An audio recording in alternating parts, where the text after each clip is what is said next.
Greetings, everyone.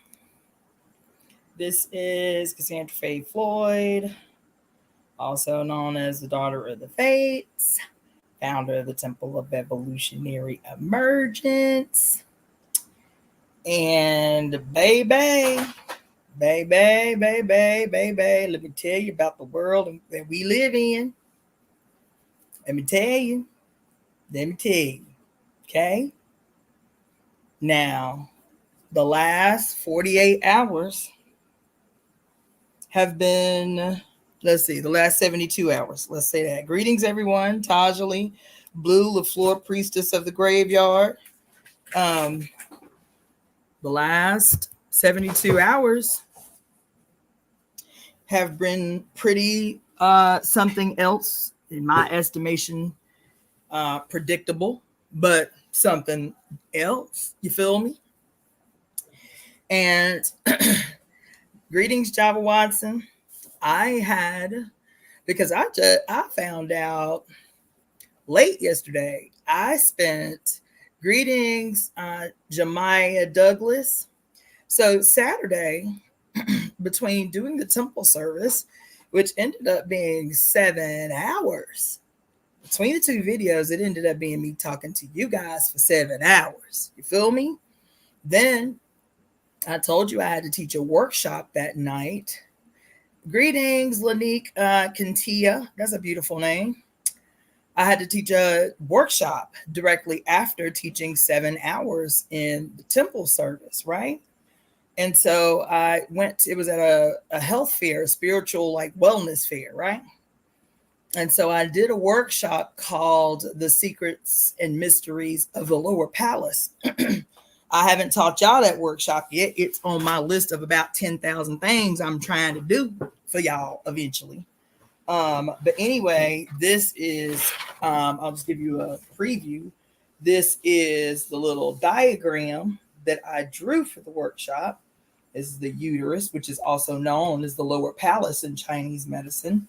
This is the Ming Men fire, our connection to heaven and our ancestry, which lies between our kidneys. This is the heart, the mouth, and the brain. I know it looked like crazy eyes, but it's actually the brain. So this was the workshop that I taught Saturday after talking to y'all for 7 hours, right? That workshop was a 3-hour workshop. Okay. And so Sunday, even though my ambition was, to get some things done in the house and to do some readings for you guys, I made this commitment that I was going to get up in the morning and I was going to do, God damn it, I was going to do 1-card readings for you guys and all of this stuff. But I got up Sunday and that shit was highly ambitious. My ass is tired. Talking for 9 hours straight, I was exhausted, right? So I didn't answer my phone. I ain't check no emails. I ain't check no social media on Sunday. Then later in the day, much later in the day on Sunday, I got an email from Tajali telling me that that your old boy had threw his towel in the ring and put his comrade Negress up, put her up in the bid for Democratic nominee. You feel me? That's what Tajali told me. And I was like, damn, okay. No, I really need to talk about this. And so I had promised myself I was going to do a live last night addressing this new development. And the new development, baby, which is part of what I'm going to talk to y'all about. The new development.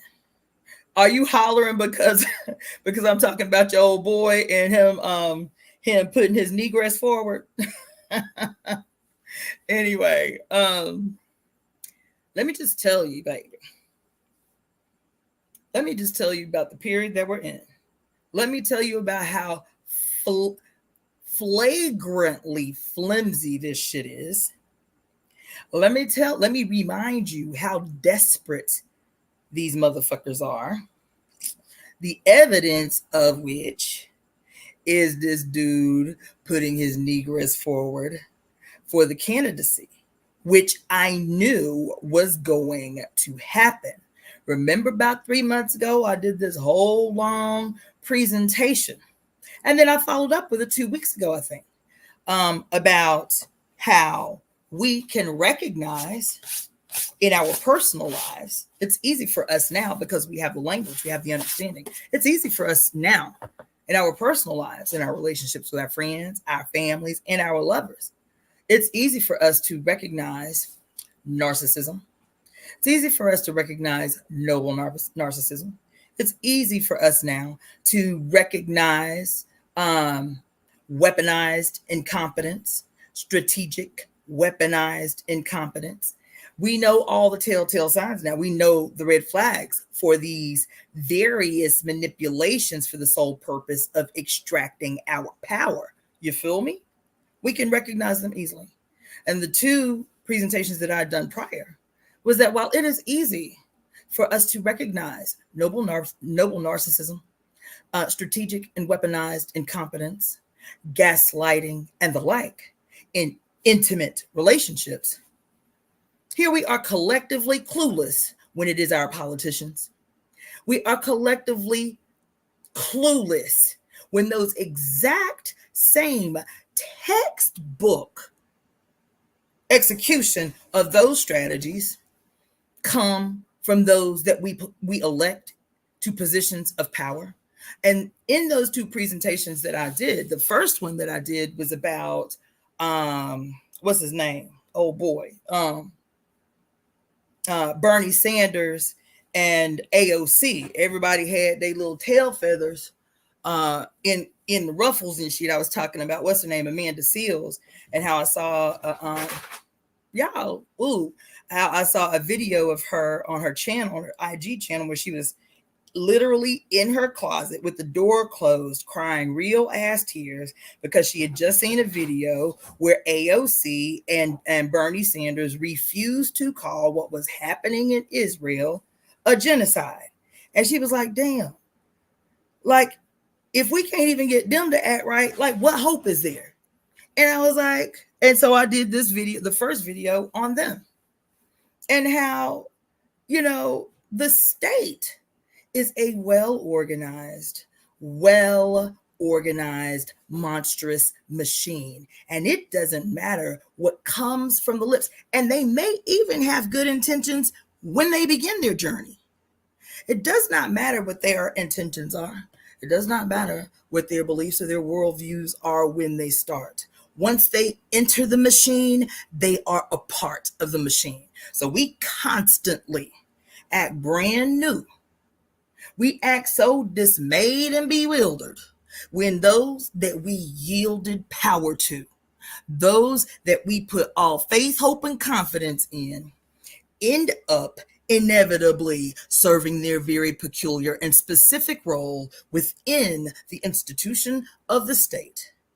For as long as we have been involved in this bullshit farce called the electoral process, the democratic process, every time we turn around, during a time you can name, every single solitary time, our feelings is hurt. Why? Because every time we turn around and we yield our power to someone, it is inevitable that we are going to experience political betrayal. Every time. There's not a time, there's not a candidate, there's not anybody that you have yielded your power to who has represented you, who has honored a single promise that they have made when wooing your power. And it ain't some inherent flaw in the integrity of the individual. Again, the state is a well-orchestrated, extraordinarily organized machine. And the state always, from its inception, serves one group at the expense of the other.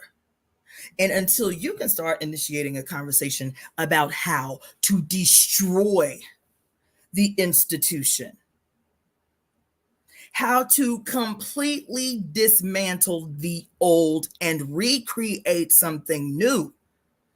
Baby, you will always be victimized by all the same old things: political betrayal, weaponized and strategic incompetence.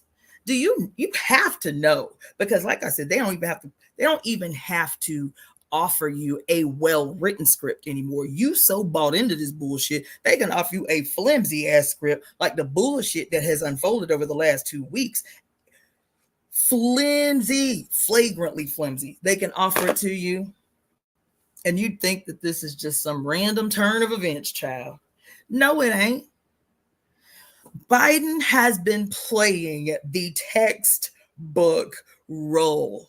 If he was your fucking husband, you would be clear that he has been playing the textbook role of strategic and weaponized incompetence. Did you hear what I just said? If that motherfucker was your husband, you would be clear. He playing me. He feigning stupid because he trying to get something from me, or he trying to make me carry the bulk of the burden of the maintenance of this relationship. So he plays stupid. He plays frail. He plays senile when it's convenient. He plays senile when it's convenient. Then the negress that he just put forward as the Democratic nominee, he just what do you call it? Lend his support, through his support behind the negress, the proposed negress, the convenient negress. You feel me? And have you even watched this weirdo speak in public? Have you seen this woman? I told y'all just a few weeks ago. Endorsed, thank you. I told you just a few weeks ago, this black girl, maybe 2 weeks ago, this young black girl did a whole video collage of all of the embarrassing moments of Kamala Harris, and she was basically just issuing this critique, like, Kamala, bitch, don't you have press writers? Don't y'all have writers in the White House, so you don't have to rely on your own intellect or lack thereof when going to speak in public? You understand? She's like, how is it possible for me to collect all of these mortally embarrassing moments of Kamala Harris all over the planet? It's like she ain't even got a writer. They ain't got nobody prepping them on what to say and what not to say, on who it is that's interviewing them. This is what you need to know. This is their interviewing style. Nothing. This girl is a buffoon, but she is not. You know what? Let me retract that. She is not a buffoon. She is feigning buffoonery as a weapon of strategic incompetence. That's what she's doing. That's what she's doing, y'all. That's what she's doing, y'all. That's what they doing. Even old boy Trump, that's what he doing. You understand what I'm saying? Strategic and weaponized incompetence. And they can do no wrong. And the reason none of them, even Trump, the reason none of them can do no wrong is because you still believe in America. You still believe in the Constitution. You still believe. Listen, let me tell you something about today, y'all. Let me tell you something about today. Let me tell you something about yesterday. Let me tell you something about Saturday. Does anybody even remember what we talked about for 7 motherfucking hours on Saturday? So when I got up and I see this email all later in the day from Tajali talking about, girl, Kamala is running for president. Do you know, I went back. I was like, holy goddamn shit. We just talked for 7 hours. Now you got to go back and watch what unfolded. Saturday was a preparation for the announcement that was made on Sunday. Yes, it was. I didn't know it was. But Saturday, that 7 hours that I spent in a tailspin with the mother and you guys was a preparation for what happened on Sunday. Why did it happen on Sunday? Ain't nobody doing shit politically on the weekend. Not really. Not really. You feel me? Yesterday was not only the full moon in Capricorn. Let me tell you what the fuck happened yesterday, because I was going to do it yesterday. I was going to talk about the full moon yesterday. I was going to talk about all the things that you need to be prepping for and everything, but I was exhausted. You feel me? Let me tell you what the fuck happened, because I feel like I be beating a dead horse sometime. I do. I be feeling like I be beating a dead horse sometime. And this bullshit that just unfolded on the weekend, and this bullshit that just unfolded on the weekend before, with your old boy Trump. I need a temple. I need a building. I need people who are going to be working with me. I need Black women in a fucking council. Yeah, I do. We got to set this shit off. And the urgency is next level. Like, I just talked to a homegirl of mine that owns some, this is what I'm going to go ahead and say before I get deep on y'all. Because my homegirl owns some land out in Mississippi. I just talked to her yesterday. After Tajali sent me that email, I was like, this bullshit right here, I need a break. I need a break from the deep dives. You feel me? I need a break from the deep dives. But I was like, I guess this ain't break time. You feel me? And so I called my homegirl yesterday. I was like, look, we got to pull a jack move. So I need to talk to you about what it's going to take for us to have an intensive on the property. So comfortably, like in the space that they have, they can house 24 women. They have these beautiful, beautiful cabins that they rent out as Airbnbs. Comfortably, meaning each cabin can hold 4 to 8 women. They can house in the cabins 24 people. And they also have RV hookups on the land, and they have campsites on the land, like pimped out campsites on the land, right? It's a whole family that owns the land, mom and dad and 2 adult daughters, right? And the place is magnificent. They have a full like industrial kitchen. They have like a bar on one side. They have a beautiful pimped out pavilion where they hold concerts on the other side. They have an outdoor pool. There's a pond on the property. The property's 88 acres in northern Mississippi, maybe 45 minutes outside of Memphis. We need to organize an intensive, and we need to do it stat. We need to do it before this motherfucking vote in November. This is urgency. This isn't, oh, we're just gonna go and do some spiritual ritual out on the land. No, bitch. This is like gotta be an old school organizing intensive. That's what I'm talking about. That's what I'm talking about. That's what I'm talking about. Okay. And we have to do it now. I'm talking with her now about what that's going to look like, what that's going to, and the cost just to solidify all 4 of the cabins. For it, like if we had minimally 24 women, is literally pennies on the dollar, baby. It wouldn't cost each of us $50 a night to be there. So we have to, so those women, for right now it is Black women. For later it will be other women. But for right now, it's got to be us. I'm making that a public declaration. I do not care. Do not get your feelings hurt. This is the work and what it has to look like. Black women have to be on the same page. We got shit that we got to work out amongst each other before we step out into the world as a unified force that can actually lead into a goddamn future that looks like something where everybody on the planet can thrive for a motherfucking change. And we got to do that shit now. So now that I've said that, let me tell you something. These last 72 hours, man.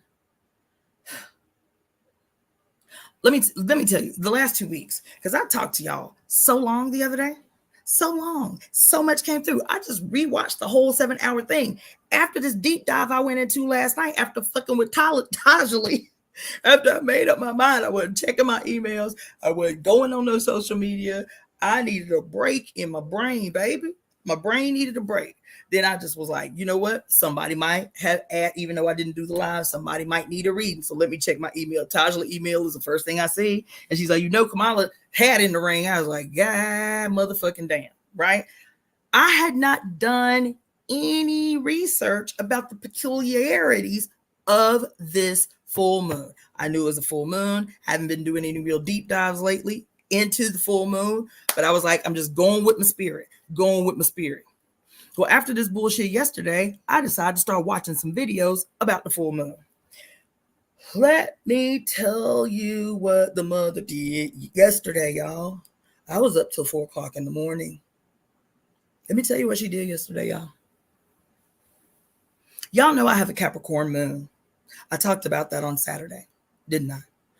Minimally, but I talked to y'all in talking about the urgency of naming and renaming everything. I talked about this battle that I have had for a very, very, very long time with my Capricorn moon, based on the understanding that I had of my Capricorn moon from the lens and through the lens and from the worldview of someone else.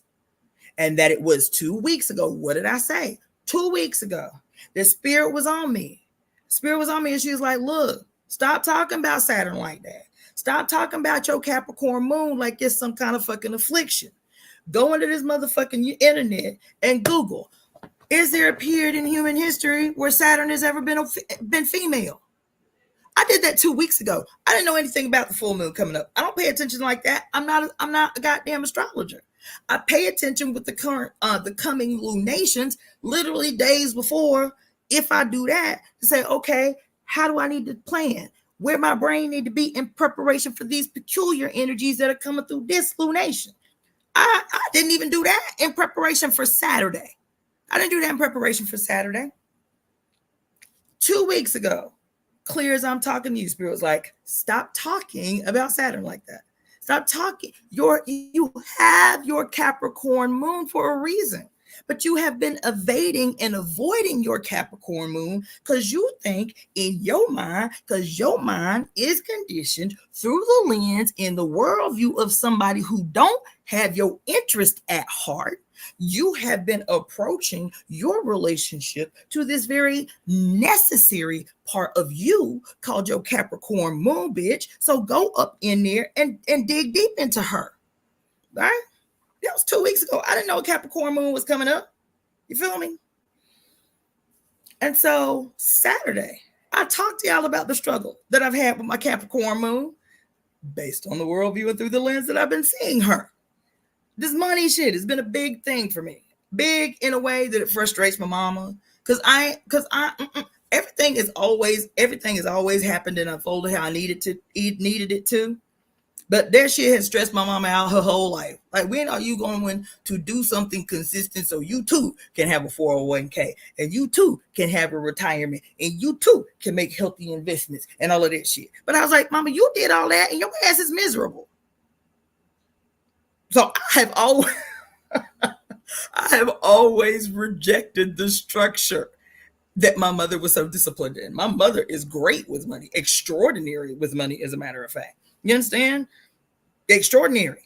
And her relationship with money was terrible. She was great with managing it, but I remember even being a little kid, mama once a month would sit at the living room table with a bottle of wine and a stack of papers, very organized, because my mama has borderline OCD, you feel me?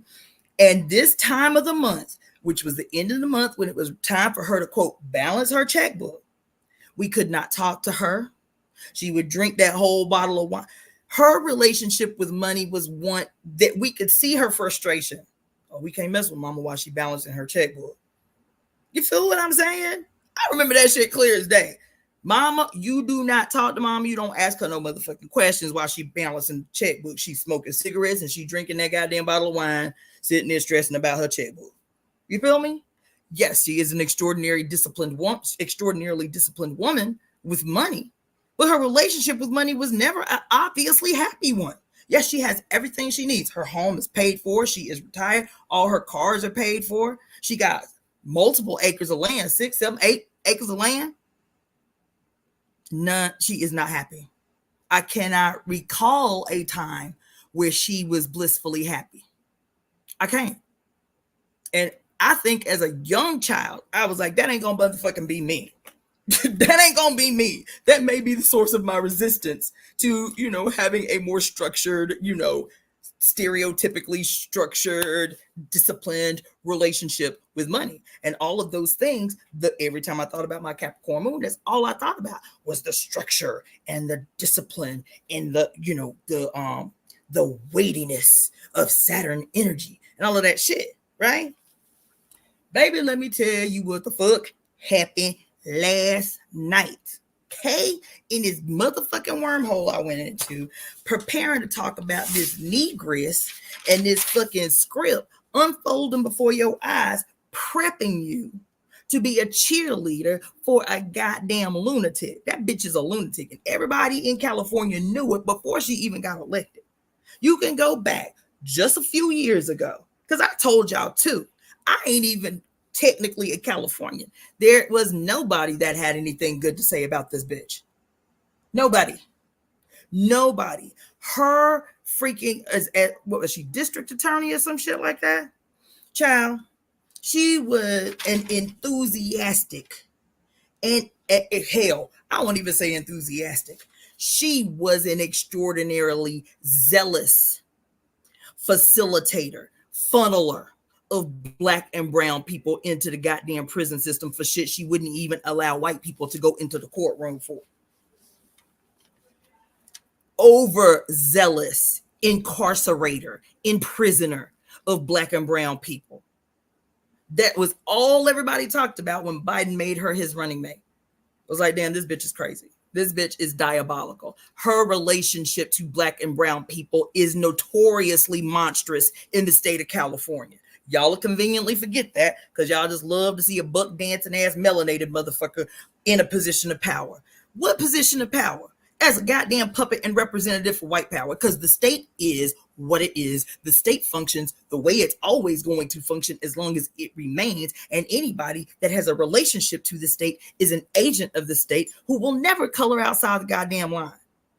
Your ass will be buck dancing all the way the fuck to the polls because this bitch is brown, conveniently Black whenever it suits her needs, and she'll betray you. You feel me? Let me just tell you. Did you guys know? Do y'all know her middle name? Does anybody know her middle name right off the top of your head? Don't Google it. Does anybody off the top of your head know what her middle name is? Her middle name is Devi. Devi. Does anybody know what that means? Her middle name is Devi. Kamala Devi Harris. Does anybody know what her middle name means? Yeah, Devi. Tajali says she got a spoonful of black. Anybody know what Devi means? This girl's middle name means goddess.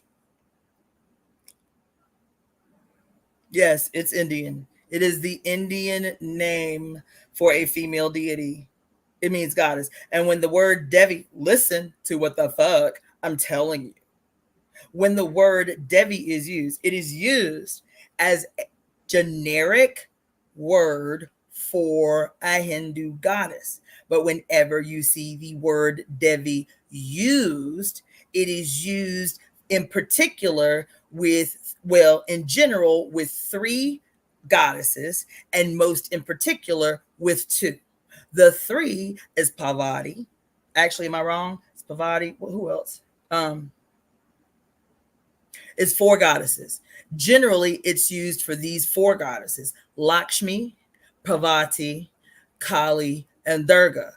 But whenever you see the word Devi, more often than not, at least this was everything that I found last night, more often than not, it is referring to the energy and the relationship in the story between Durga and Kali.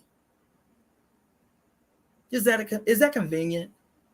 Is that a coincidence? Is that a coincidence? I'm curious. Is that a coincidence? I'm curious. Is that a coincidence? Y'all think it's a coincidence? I just told y'all how Brzezinski said damn near 50 years ago, there ain't nothing. There's nobody in, that's what he said. There is nobody in office. There's nobody that is a president. There's no policy that happens that has not been at least planned for 25 years in advance. Not a person, nowhere, sits in a position of power within the state without our say so. That's basically what Brzezinski said, William Brzezinski. That's what he said in the Grand Chessboard. Y'all act like y'all got power. Y'all act like this process is really democratic and y'all really played a part in its execution. That's what he said. He was in Reagan's administration. William Brzezinski. Why would I say, is it a coincidence that this girl's middle name is Debbie? Because, okay, let me backtrack. I'm going to be seesawing. Follow if you can. I'm going to be seesawing, okay? The significance of this full moon that happened on yesterday, which is why what happened on yesterday, okay? The significance of the full moon yesterday was there are a myriad of things happening heavenly yesterday, and that energy will be going on for some time. You feel me? The energy. So y'all, I've been telling y'all for 4 days, y'all need to get a reading for this particular full moon. I didn't know why, but I felt the urgency. I kept saying, just get a reading, man. This is the moment. This is the time. I found out last night that the energy of this full moon, we will be sitting squarely within until the 25th of January. The 25th of January next year. That this energy of this full moon that we still up in the peak of until 6:17 a.m. tonight, right, or tomorrow morning, we'll be dancing the fuck up in. We'll be feeling the impact of this particular full moon that we sitting right the fuck up in until January of 2025. So we have a lot of time to prepare to work with this energy, so we are not in our conditioning working antagonistically against this energy. 1. 2, the significance of the energy of this particular full moon, whose energy we are still in till 6:17 tomorrow morning, is that this full moon, this Capricorn full moon, is finally closing out 16 years of karma. That karma for this full moon, who represents the completion of that karma, began in 2008 when Pluto entered Capricorn during Obama's administration. During his first term. Why is that significant? Because I told y'all a story on Saturday, before I knew anything about this goddamn full moon. That ain't even all the shit about the full moon, but that's the beginning. I told y'all on Saturday, that's what it means to be tapped the fuck in. To be tapped the fuck in. I'm not an astrologer, but so much of what I was talking about was significant when I was in this wormhole last night about the significance of this goddamn moon. You feel me?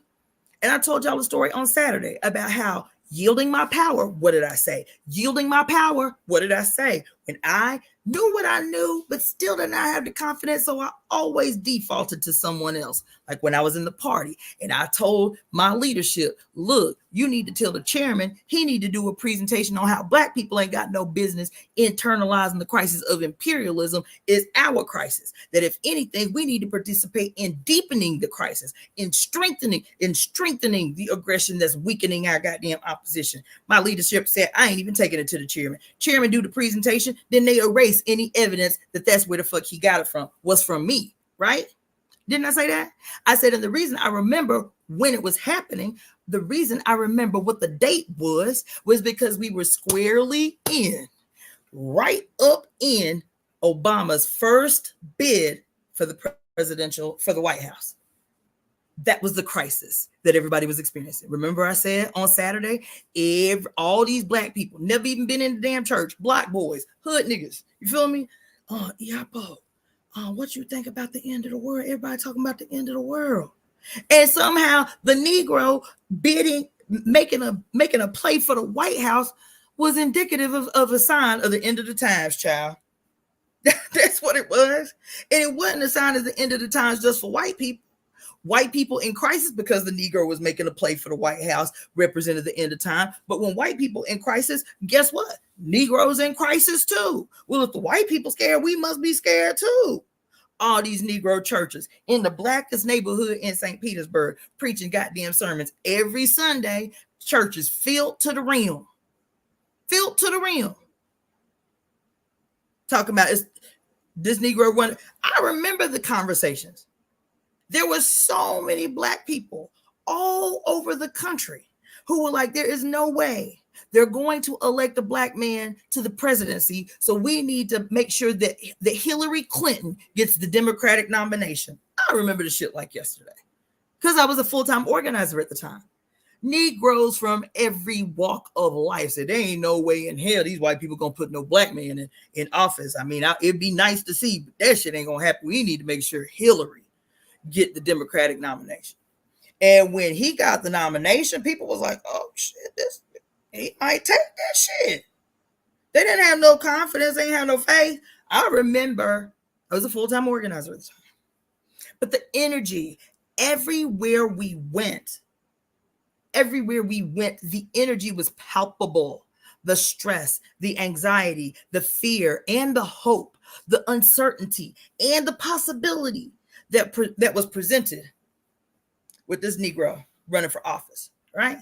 And the position of the party at the time was that you knew that white power, you knew that the state was in crisis when they chose the Negro as the Democratic nominee over the white woman with an actual history in the White House. He said this is the evidence of the deepening of their crisis. Why? Because we had just survived 2 terms of ill-gotten elections of a tyrant named George Bush, GW. You feel me? And Black, brown, red, yellow, females, LGBTQI, everybody who was left of center, was exhausted. They was like, damn, we did everything we could to make sure that George Bush didn't get in the White House. And it didn't matter because all he had to do was steal it. Remember, he stole the election twice. Do you understand? And so the polls were saying that even new and coming 18-year-olds, people able to vote, that the polls were saying ain't nobody gonna vote. People are like, fuck this shit don't work. Here we just spin our wheels for 8 years trying to make sure that this bullshit that we kicked the doors in of a whole new century, both feet first in an illegitimate war.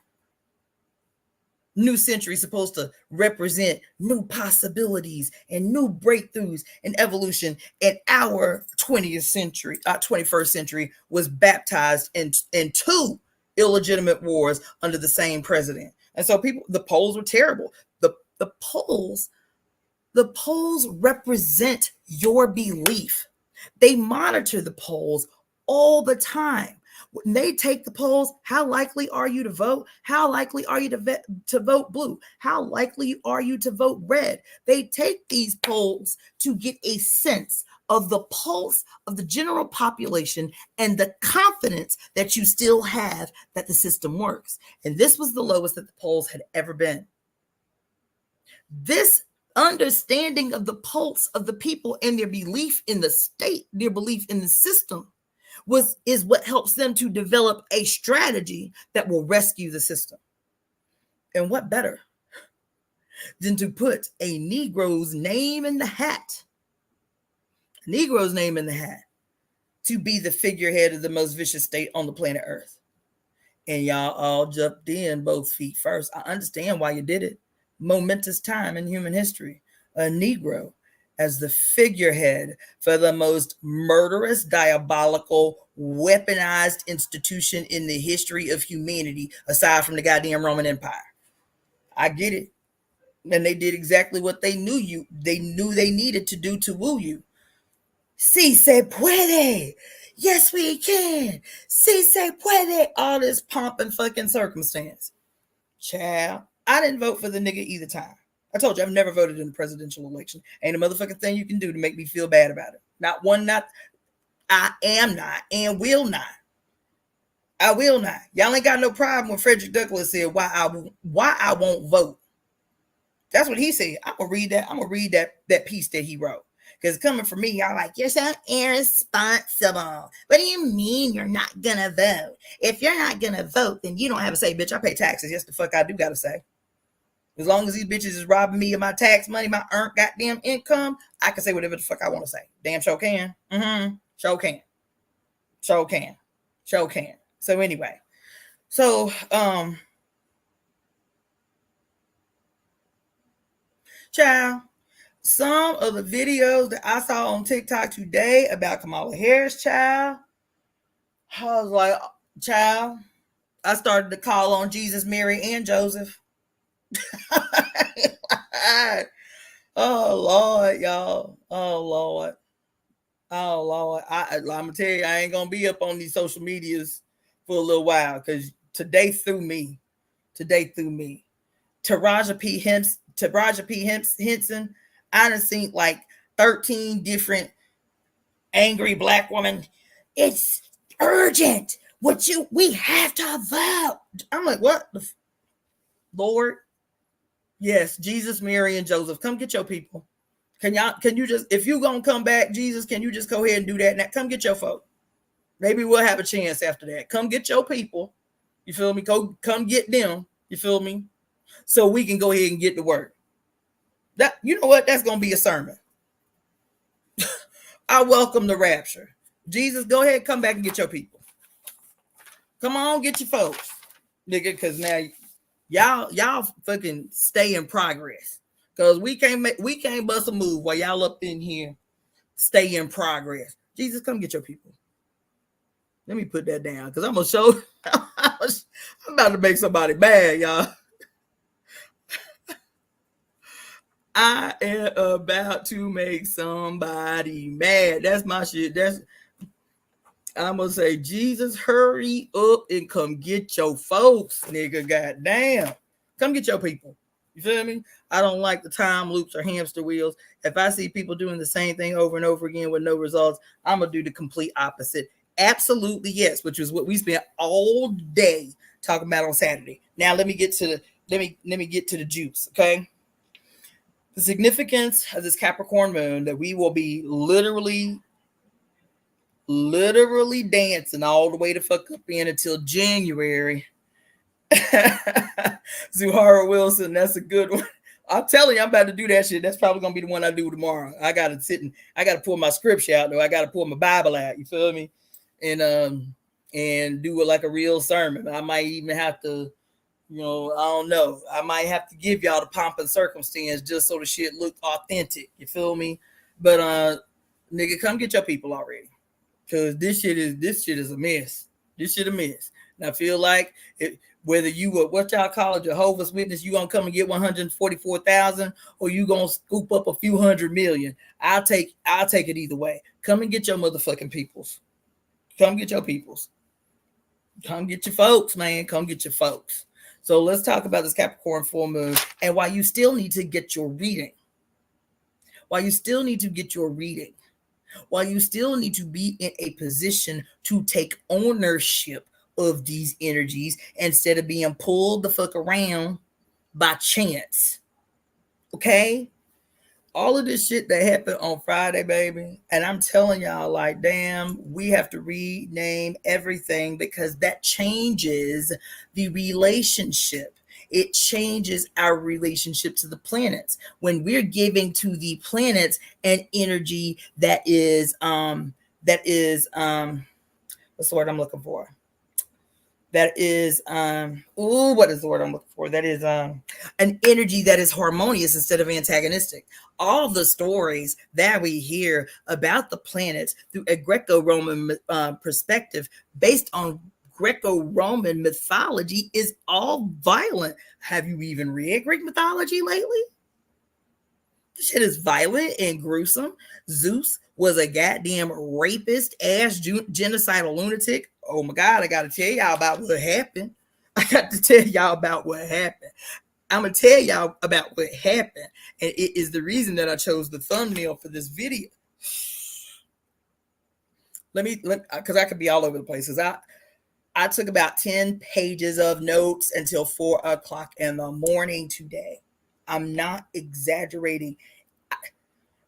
Listen, the mother was coming down on me just like I talked to y'all about on Saturday, when I talked about the light of illumination that occurs at the moment that two synapses make a connection, how the lightning strike is a representation of sharp clarity and new ideas. And that shit was happening in my brain. Like, oh, y'all saw me up in here having a whole ass moment, several mini moments, right? So this Capricorn moon is conjunct. Let's see, it's conjunct. This Capricorn moon is conjunct Pluto, which is currently in retrograde. Take notes. Cap is conjunct Pluto, which is currently in retrograde. Okay, point number one. Two, not only is Pluto in retrograde, but Saturn is retrograde in Pisces right now. Who is Saturn? The governor of Capricorn, right? The ruler of Capricorn. Listen. So Saturn too is currently in retrograde while we have this energy of this Capricorn full moon. That ain't all. Hold on. Chiron, the wounded healer, is in a T square between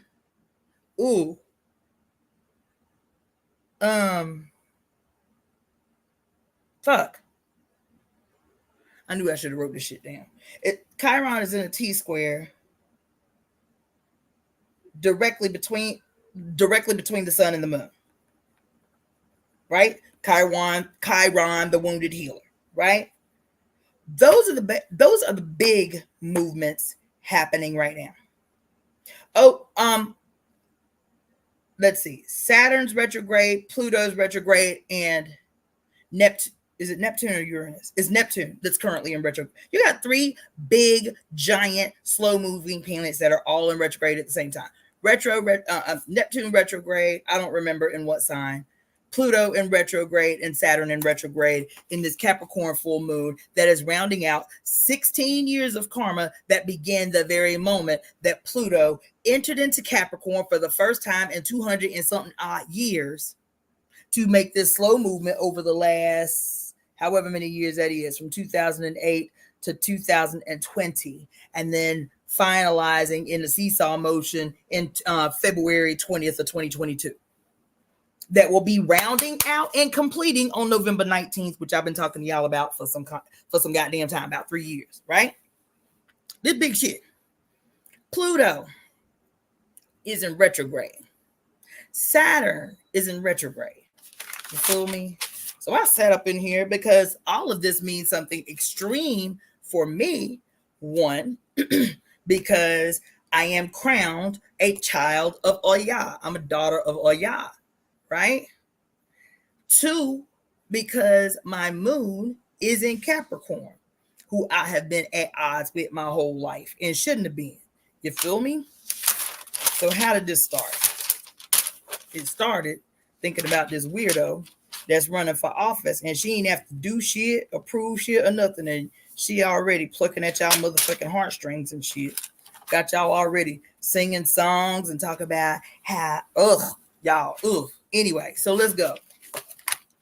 I took a gang of notes. Y'all just gonna have to walk with me. I'm gonna tell them to you just as chaotically as they came to me. Okay.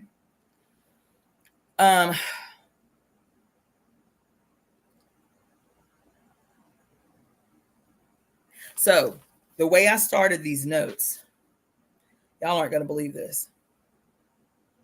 The way I started these notes yesterday was I wrote down Kamala Harris's name and the date that I had gotten the information. The date that I had gotten the information.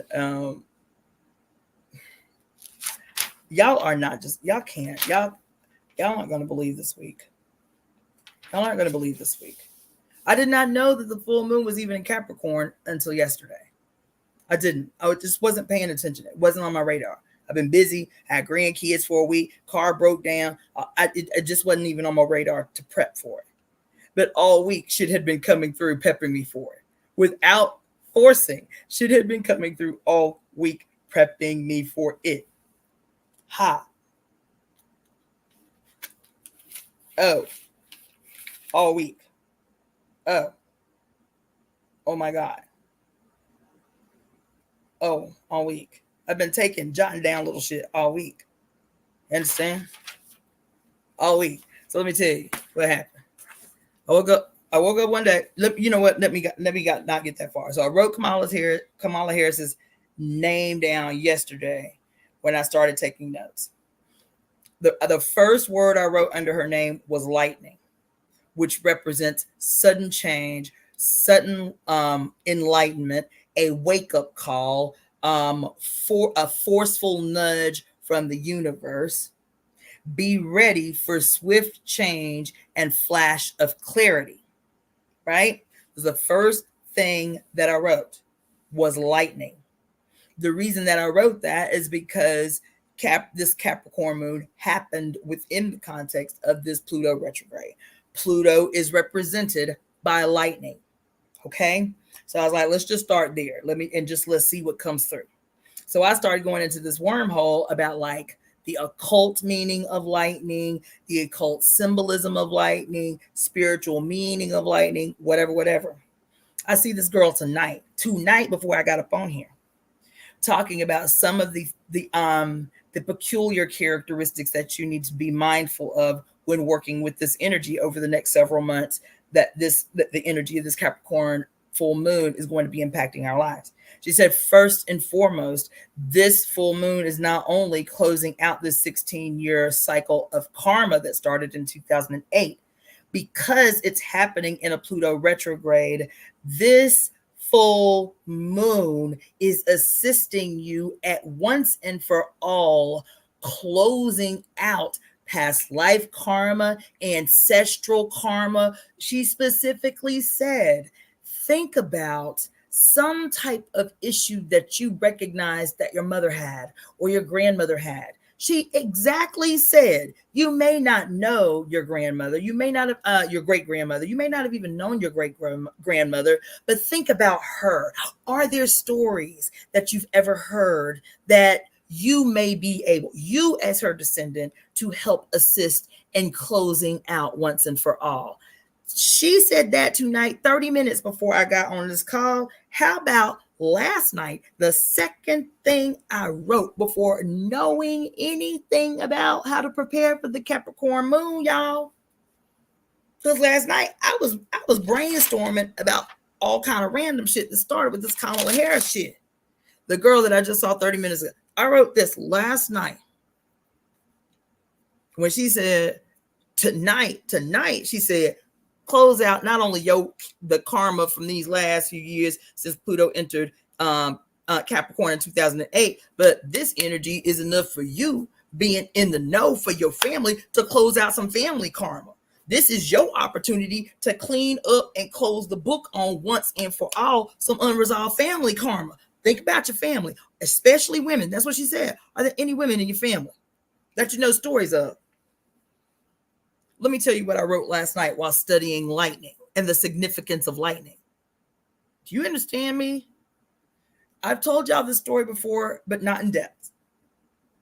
My great grandmother on my mama's side, my big mama's mother, none of us ever met her because my big mama, who was the oldest of her complete siblings, my big mama, her mother, was killed. They were sharecroppers. My big mama's mama was a sharecropper. She had 8 kids. The kids used to go out into the field with her to work. The youngest one at the time was 2 years old. My great grandmother was still very young. All of her children but one. She had 8 children. My great grandmother had 8 children. All of her children but one were the product of rape. My great grandmother had been adopted by a family. Back in them days, You didn't send kids necessarily, especially not in the rural South. You didn't send kids to a quote orphanage. If you couldn't take care of the kids, somebody in the family would quote adopt a child, right? And there was a couple that were in the family, a man and a wife who couldn't have children. And so they were given possession of two girls, my great grandmother and another little girl who was from an unrelated side of the family. So they weren't blood related, but they were like marriage related, right? My great grandmother was the product of rape. My great grandmother was the product of rape. It was a wealthy white man who that family owns much of what exists in that city where our people are right now. Raped my great great grandmother. My great grandmother was the product. So my great grandmother was extremely fair skinned. She was the product of rape by this white man. And then her mother was half native, half Choctaw, like whole, like her mother was Choctaw, her father was black.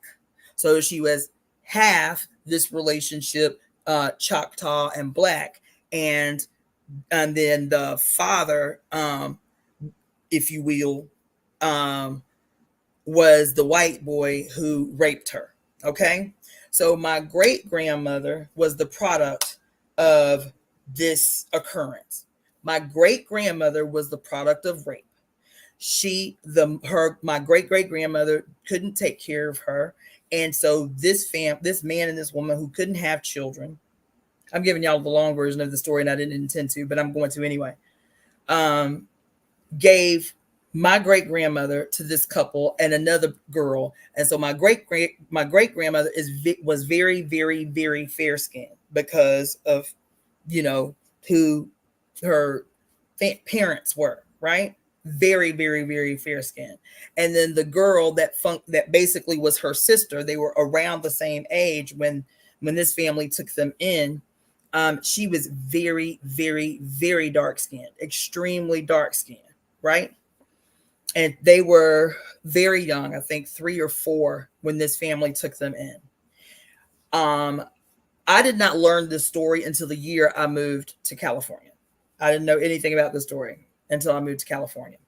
We were supposed to be going to a family reunion, and there was all this kind of weird energy about the family reunion because this was a side of the family we had never met. And then my mom sat me down and told me the reason we had never met this side of the family. This side of the family was the side of the family of the man who fathered all of my great grandmother's children. This man started molesting my great grandmother and the girl that was essentially her sister when they were 7 years old. When they both were about 6 or 7 years old, this man started molesting them, and they started having children very young. I think my great grandmother was, I think my mom said 11 or 12 when she had her first child. My great grandmother had 7 children by the man she and the other girl called father. And their mother birthed every last one of the children that they were having in the house. My great grandmother, my grandma, my big mama, was one out of 24 children.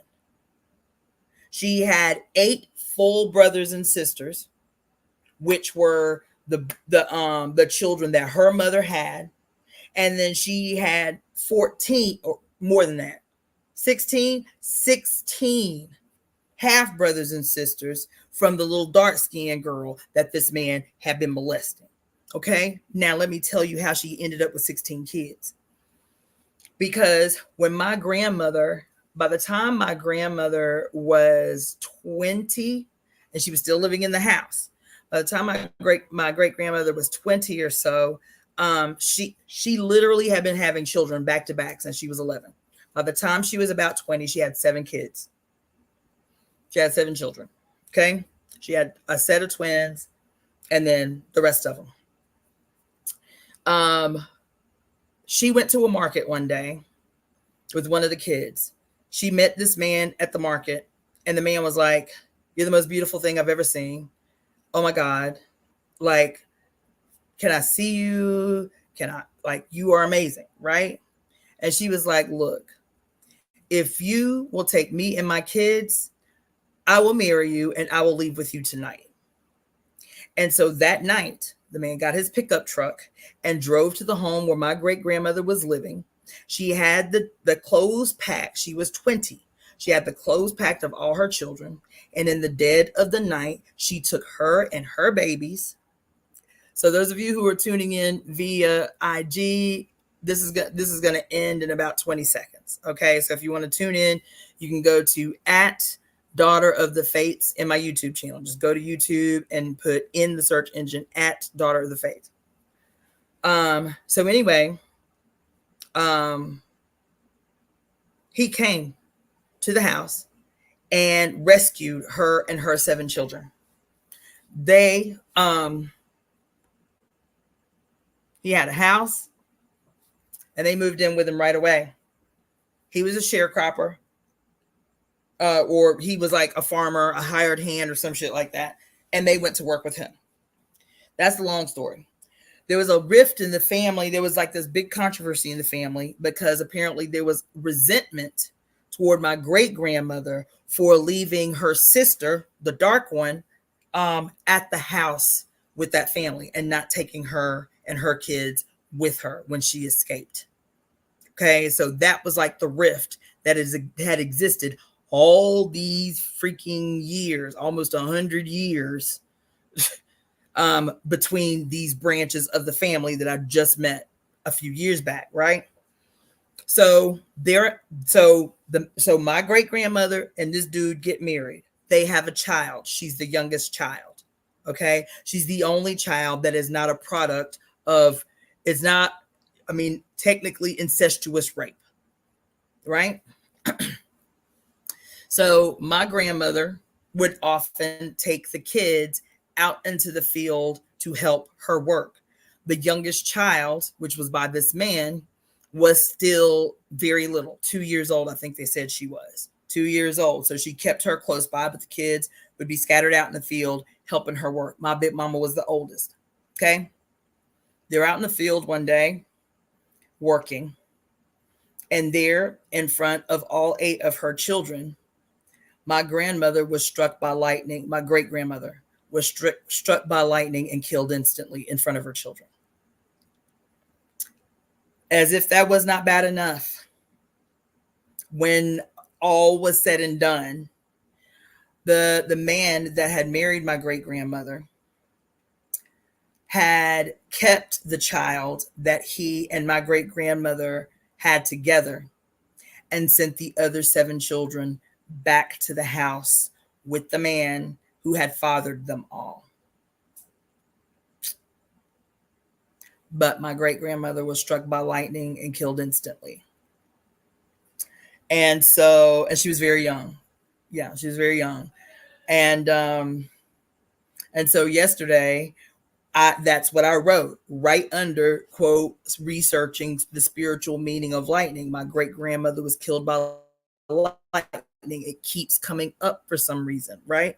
Then I hear this girl talking tonight about resolving. Thank you so much for the contribution, Jemiah. Thank you for the offering, dear. Oh, shoot. So let me post that. Everybody else, you too can feel encouraged to make your contribution, donation, or whatever. So anyway, I see this girl. So I wrote that just last night, just researching lightning, right? Then this girl tonight says, not only can you address any issues that may stand out in your mind about things that have happened between 2008 and today, but you can also begin to really resolve, because you know what your family don't know.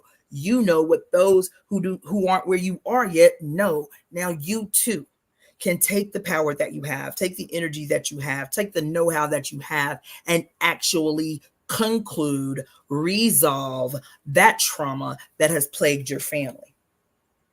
The trauma that has plagued my family is not just the obvious thing, which was this extremely traumatic event that all of my great grandmother's children witnessed her killed instantly by lightning.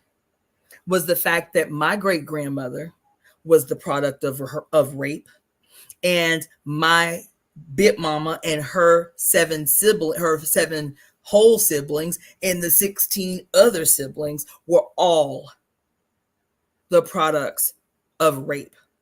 Not just rape. Imagine adopting babies, community adoption. Imagine adopting babies.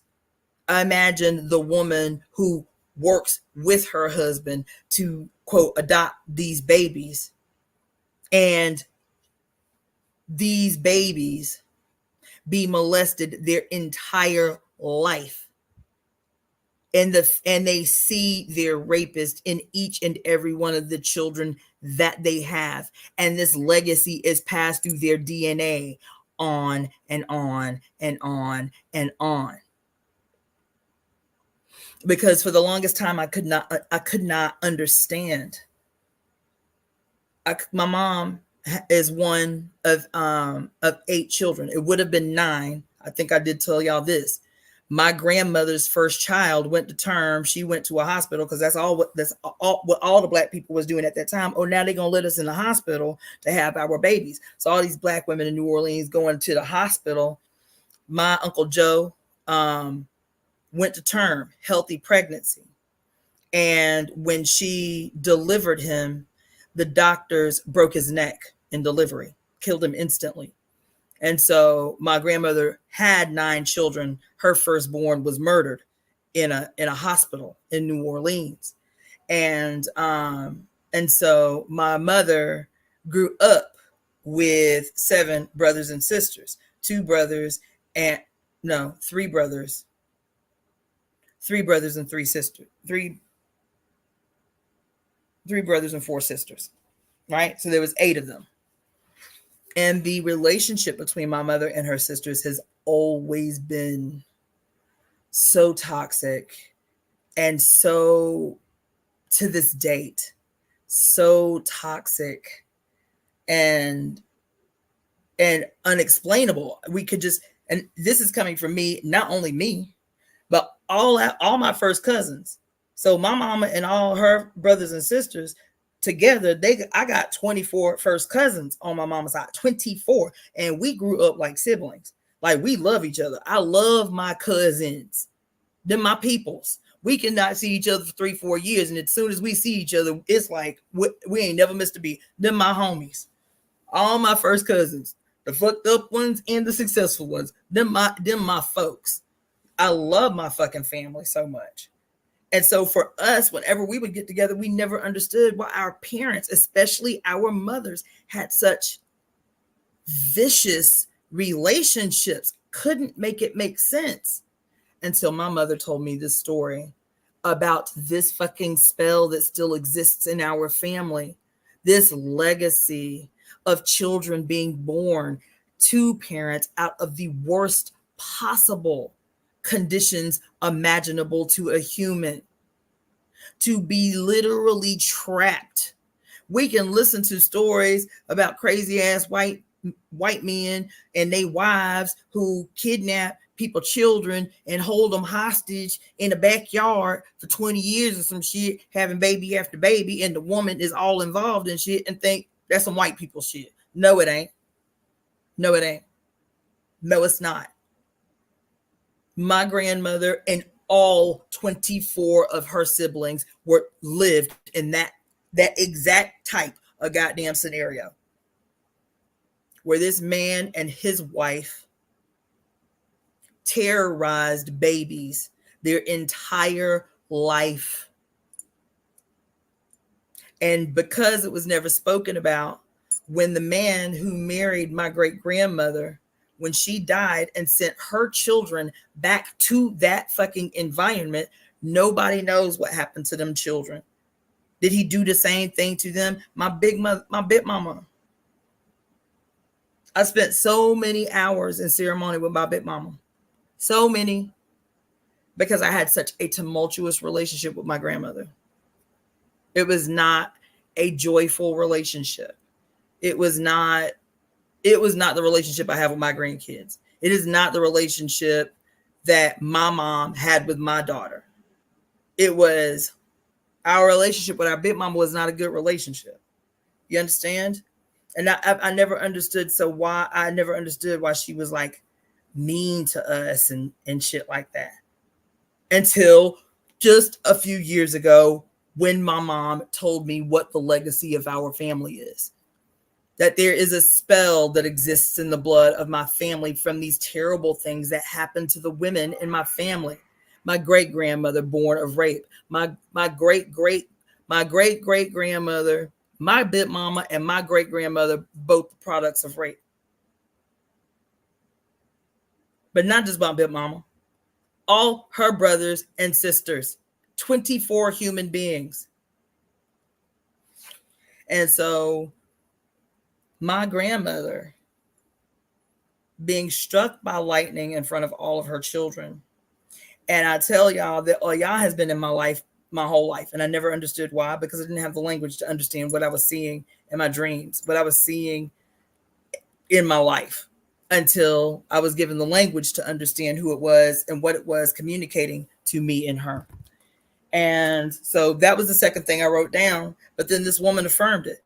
Like, you have the ability, Cassandra, you have the ability to finally face for your whole family,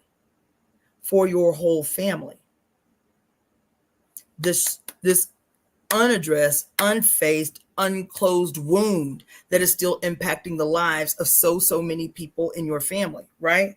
Then I know that took a long time, but I'm glad I shared that. I'm glad I shared that with y'all. Then somebody mentioned to me that they had started watching the show The Power that I've been telling y'all about. The Power, the show, if you pay attention, is about this period in time. The show is the personification of Oya moving through females to allow the females the power to defend themselves finally.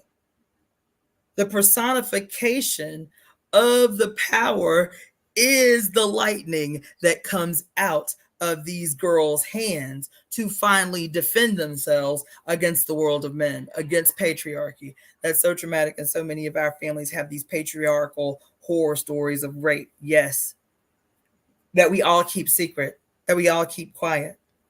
Java Watson says, I've been watching The Witcher. Girl, I've been rewatching The Witcher for the last 3 days. I've already seen it a million times, but I've been rewatching it. Oh my God, Mother Phoenix Vision. I'm so sorry to hear that. Damn. I'm so sorry to hear that. But that's what I wrote in my notes, was that the show The Power is Oya, right? So then I got on Oya and I started thinking about, like, you know, her stories. One of her nicknames is She Who Spits Fire. She who is the carrier of the container of fire. The great mother of the witches and the elders of the night. She too is called the divine messenger because she is aligned with the Egungun, the ancestors. She helps take you from the terrestrial realm to the ancestral realm, right? She is also lightning. Lightning is associated, I did not know this, lightning is associated with the throat chakra and the breath. But that makes sense because Oya, what did I tell you? Oya in Ifa tradition is the owner of the breath, or the governor of breath, right? Then I was reading somewhere, it says, it quoted Luke 10:18, and behold, and I beheld Satan as lightning from heaven. I'm gonna tell y'all something else. She's not just the governor of the last breath. She is the governor of breath. She is wind. Remember, Oya is the storm. She is the winds of change. She's the tornado. She's the hurricane. She's the typhoon. What is wind? She governs breath, period. As a matter of fact, one Apataki says that Oya will cause let me not misquote. She'll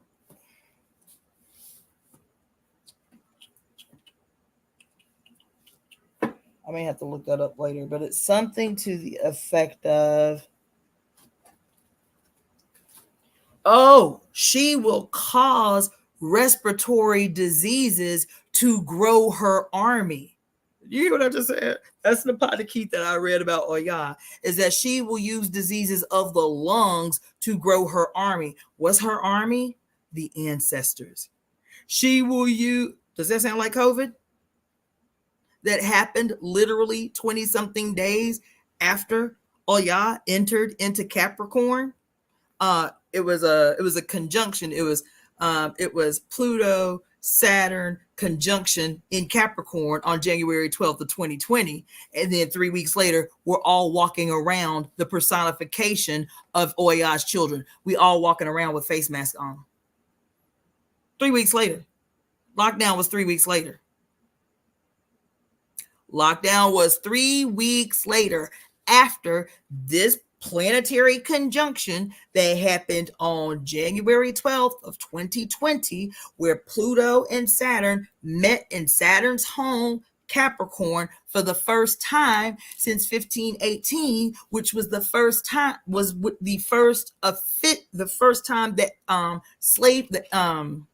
the transatlantic slave trade was legitimized by the church.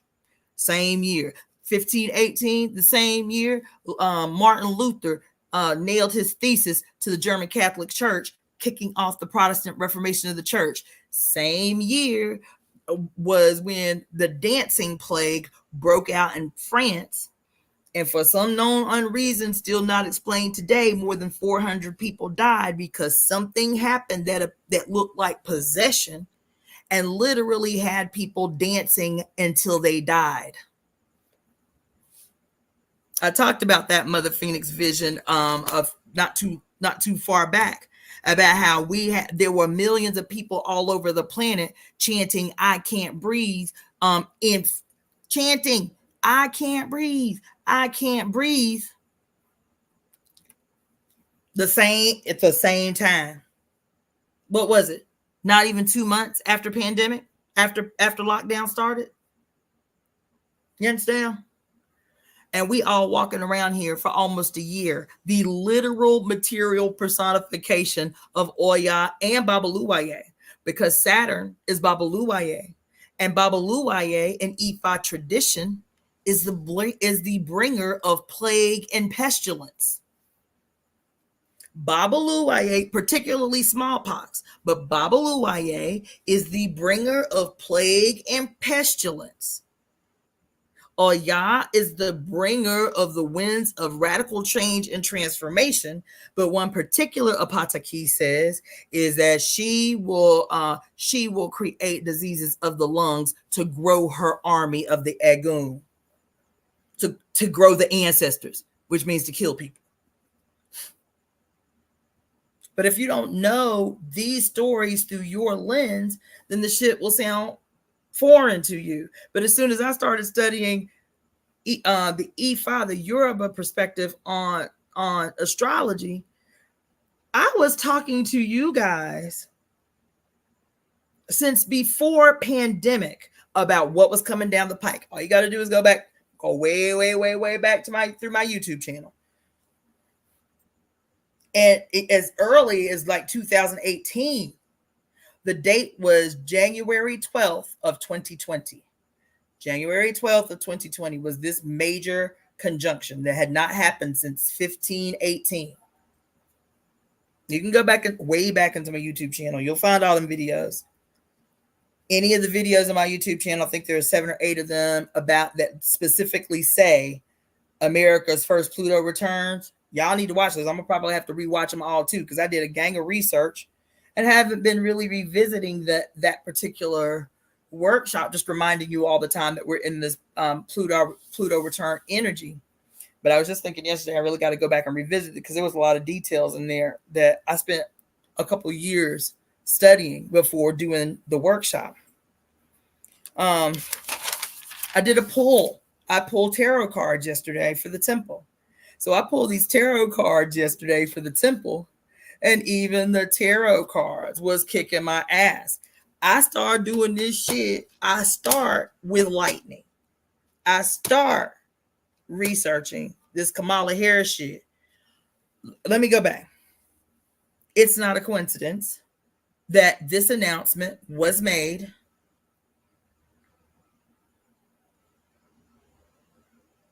Who's mural? Who's mural?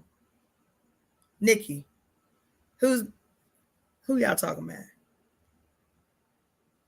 Oh, George Floyd. I don't know. I had not heard that. But I know what I had heard.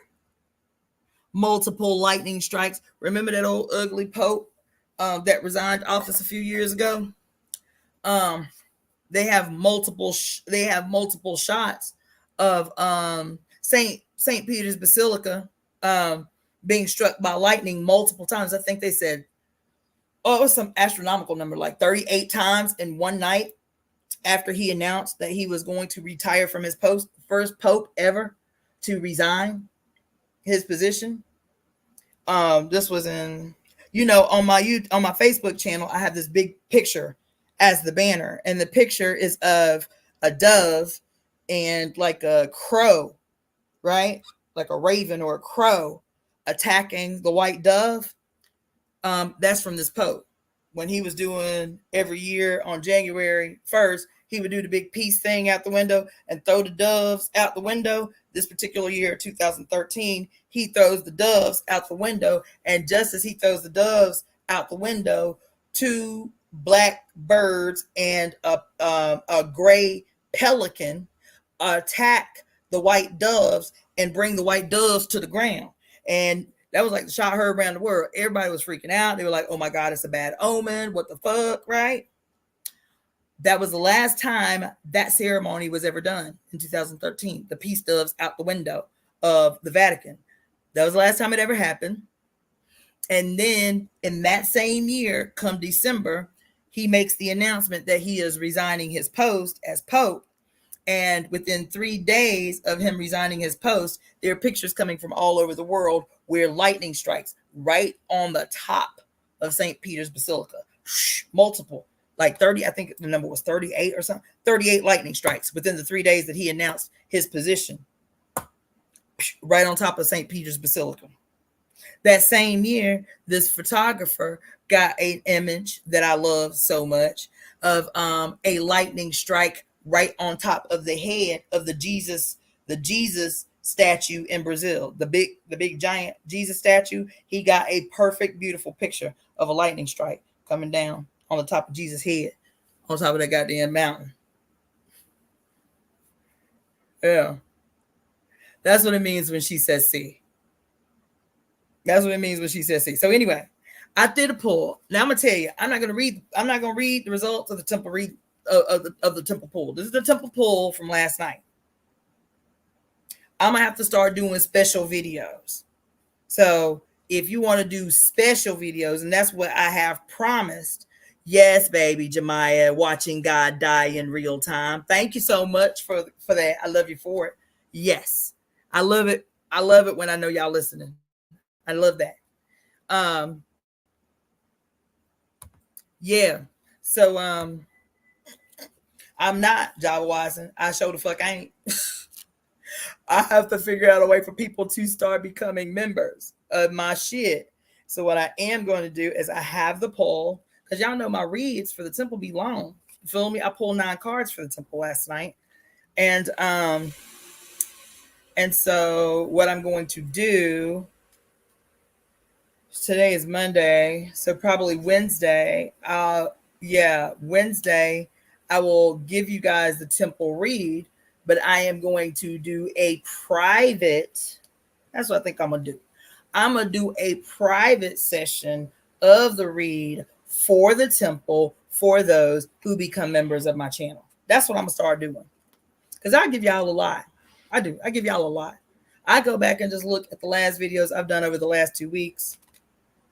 And I was like, this shit is like gold rush material. This shit is like gold rush material I've been giving y'all. So that's what I have to do. I might have to start upping the ante on the incentives to be members of my shit. You feel me? To to have a membership or whatever. So I will give. I didn't mean to do that. So I will give. Yes, because this motherfucking read. This read, I decided I was just gonna pull one card because I was doing this research on lightning. You feel me? Then the cards, every card was just good. I was like, damn, I should just go ahead and pull 9 cards like I always do. Baby. I am gonna show y'all one card that came down at the same time that I was researching the spiritual significance of lightning. Let me tell you the motherfucking card that came. Let me tell you where the card fell. In this deck that I use, the 4th position or the 4th card is a representation of a spiritual practice or a ritual that you must be engaged in to get to the next stage in your read. Okay? It is also called the clarification or the purification needed to move to the next level of the read. Okay, that's the position.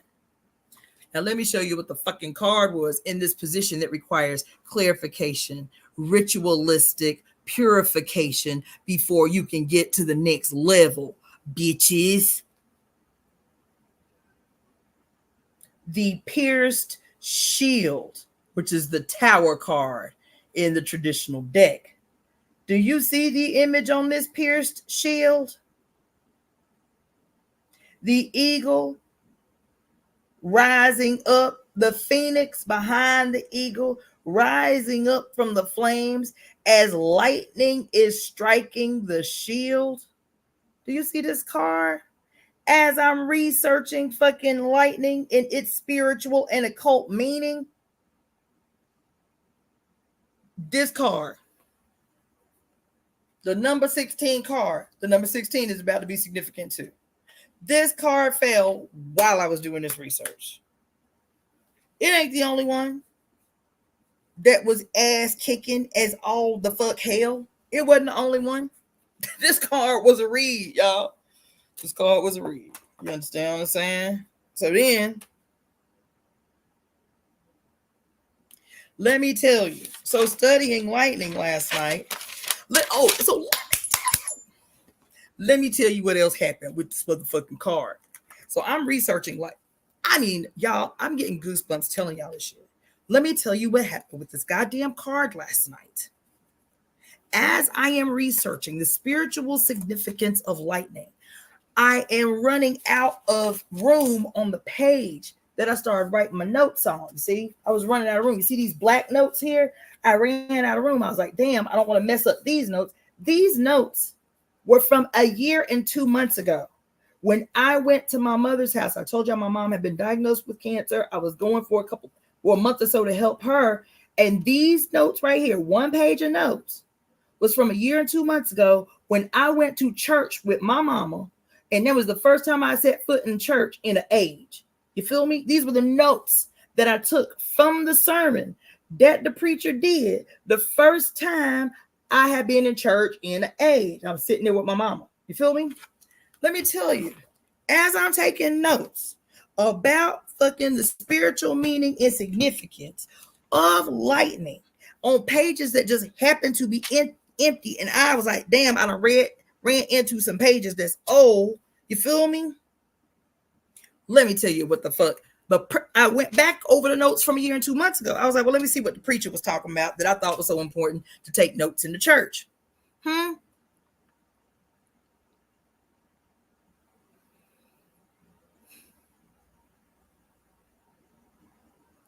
The preacher had been talking the whole sermon about the preacher had been talking all sermon about our language, about how we use words, right? I cannot make this shit up, y'all. These notes are from a year and 2 months ago. as I'm writing notes last night about lightning. And the preacher was talking about how we use our words, how we talk to others, how we use our words, so on and so on. And he started talking about the significance of words and how even to God, words are so significant. And the evidence or the story that he used to detail the importance of language, the importance of words, the story he used as I'm sitting here looking at these notes from last night was the Tower of Babel. And as I pull out this card that is talking, that I'm like, oh my God, this is about the lightning shit I'm researching. This card is the fucking Tower card. You see right here, as I am running out of space and I look over here to see my notes from when I went to this church, and you see I got the mind blown symbol and the time and the date that I recognize that was the card that had fallen just then in the read I had done with the temple. And this whole sermon he was preaching about the importance of language, the importance of how we use our words. And the story that he used from the Bible was about the Tower of Babel. Whoo, cha, goddamn. So the pierced shield. I will talk to y'all only about this card, the pierced shield, because that I can do as it is relevant to our discussion. The pierced shield, which is the Tower card in the deck, in our deck, right?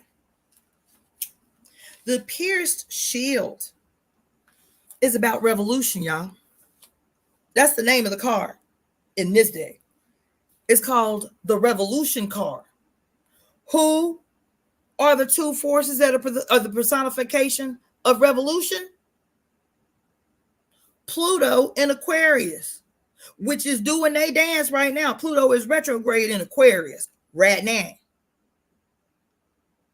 Pluto will be doing her full complete dance with Aquarius come November 19 for 20 years. They together represent revolutionary change on behalf of the people. That's what they represent. So I'm sitting here researching lightning, researching the spiritual significance of lightning, reading everything about Oya and Shango in relationship to the lightning. You know what I'm saying? Reading all this shit about the lightning, recalling this story, this unresolved karma of all of my my big mama and all her brothers and sisters witnessing their mother killed instantly by being struck by lightning in a field. You understand? I'm sitting here like, oh my God, this shit is ungoddamn motherfucking believable. Then what the cards say? Everything that this Capricorn full moon is saying. I didn't study for the full moon when I did that 7-hour goddamn workshop with y'all the other night. I did this shit last night till 4 o'clock in the morning. I pulled this motherfucking card last night, not knowing what the astrologer was going to say about the significance of this full moon in Capricorn. In the affirmation for this card is, as old structures dissolve, my good evolves. My good evolves. I am filled with new inspiration. False concepts are destroyed as I release that which limits my joy and well-being. You feel me? Now listen. The card speaks. I'm going to read the card to you because you can't make this shit up. Your shield is the thought structure you have created through your living. It is built of words and attitudes, concepts that as you instituted and accepted them, what did we spend all day Saturday talking about? Somebody remind me what we spent all day Saturday talking about as I pulled this card last night, a whole 24 hours later. What we spent all day Saturday talking about? That if our understanding, if our naming if our retelling of the stories of the planets in our relationship changes. If we change the names of the planet, if we change the stories about the planets, if we change how we understand our relationships to the planets based on our worldview and our fucking interests, don't you think that the energy that the planets return to us will be different? That's what I said. Isn't that what I said on Saturday? There, all this time we've been talking shit about Mercury. Mercury retrograde. Oh my God. Saturn. Somebody on here asked me, so does that mean that something about I am bringing out the monstrous aspects of Saturn or some shit? And I was like, damn sure do. It means just that. It means just that. You gonna keep talking shit about Saturn, Saturn gonna keep giving you shit. Right? You gonna keep talking shit about Saturn, Saturn gonna keep giving you shit. I said, so imagine, because I have been telling y'all for months now, stop looking at Mercury retrograde with revile. I've been telling y'all that for months. Stop approaching Mercury retrograde with revile. Mercury is the great divine messenger. So when Mercury goes retrograde, it's like being on a horse, full speed ahead. And Mercury retrograde happens, and Mercury retrograde is like, pull back the reins, bitch. You're missing everything. You're going so fast, you're missing everything. Heaven has a message for you. That's what Mercury is, the divine messenger between earth and heaven, between the beneficence of the all-seeing and us. Mercury is the heart chakra that is attempting to bridge the gap between heaven and earth. But when we're going so fast, we missing everything. Mercury retrograde is to allow you to pull back the reins so that you can hear, so that the divine messenger can actually impart wisdom on you, can actually allow you to see that there's a better way to move through life than just full speed ahead. I've been telling y'all that for 3 months. Stop talking shit about Mercury. Stop talking shit about Mercury. Haven't I been telling y'all that? Saturday I said the same thing. Stop talking shit about Saturn now that we know her essence was stolen. Her essence was stolen. I told y'all 2-3 weeks ago, the mother had me descend into another wormhole. Are there any stories of Saturn as female? And instantly it was like, yes, bitch. There are many stories about Saturn, the she who is great grandmother crone. Let me tell you how prolific the theft is, y'all.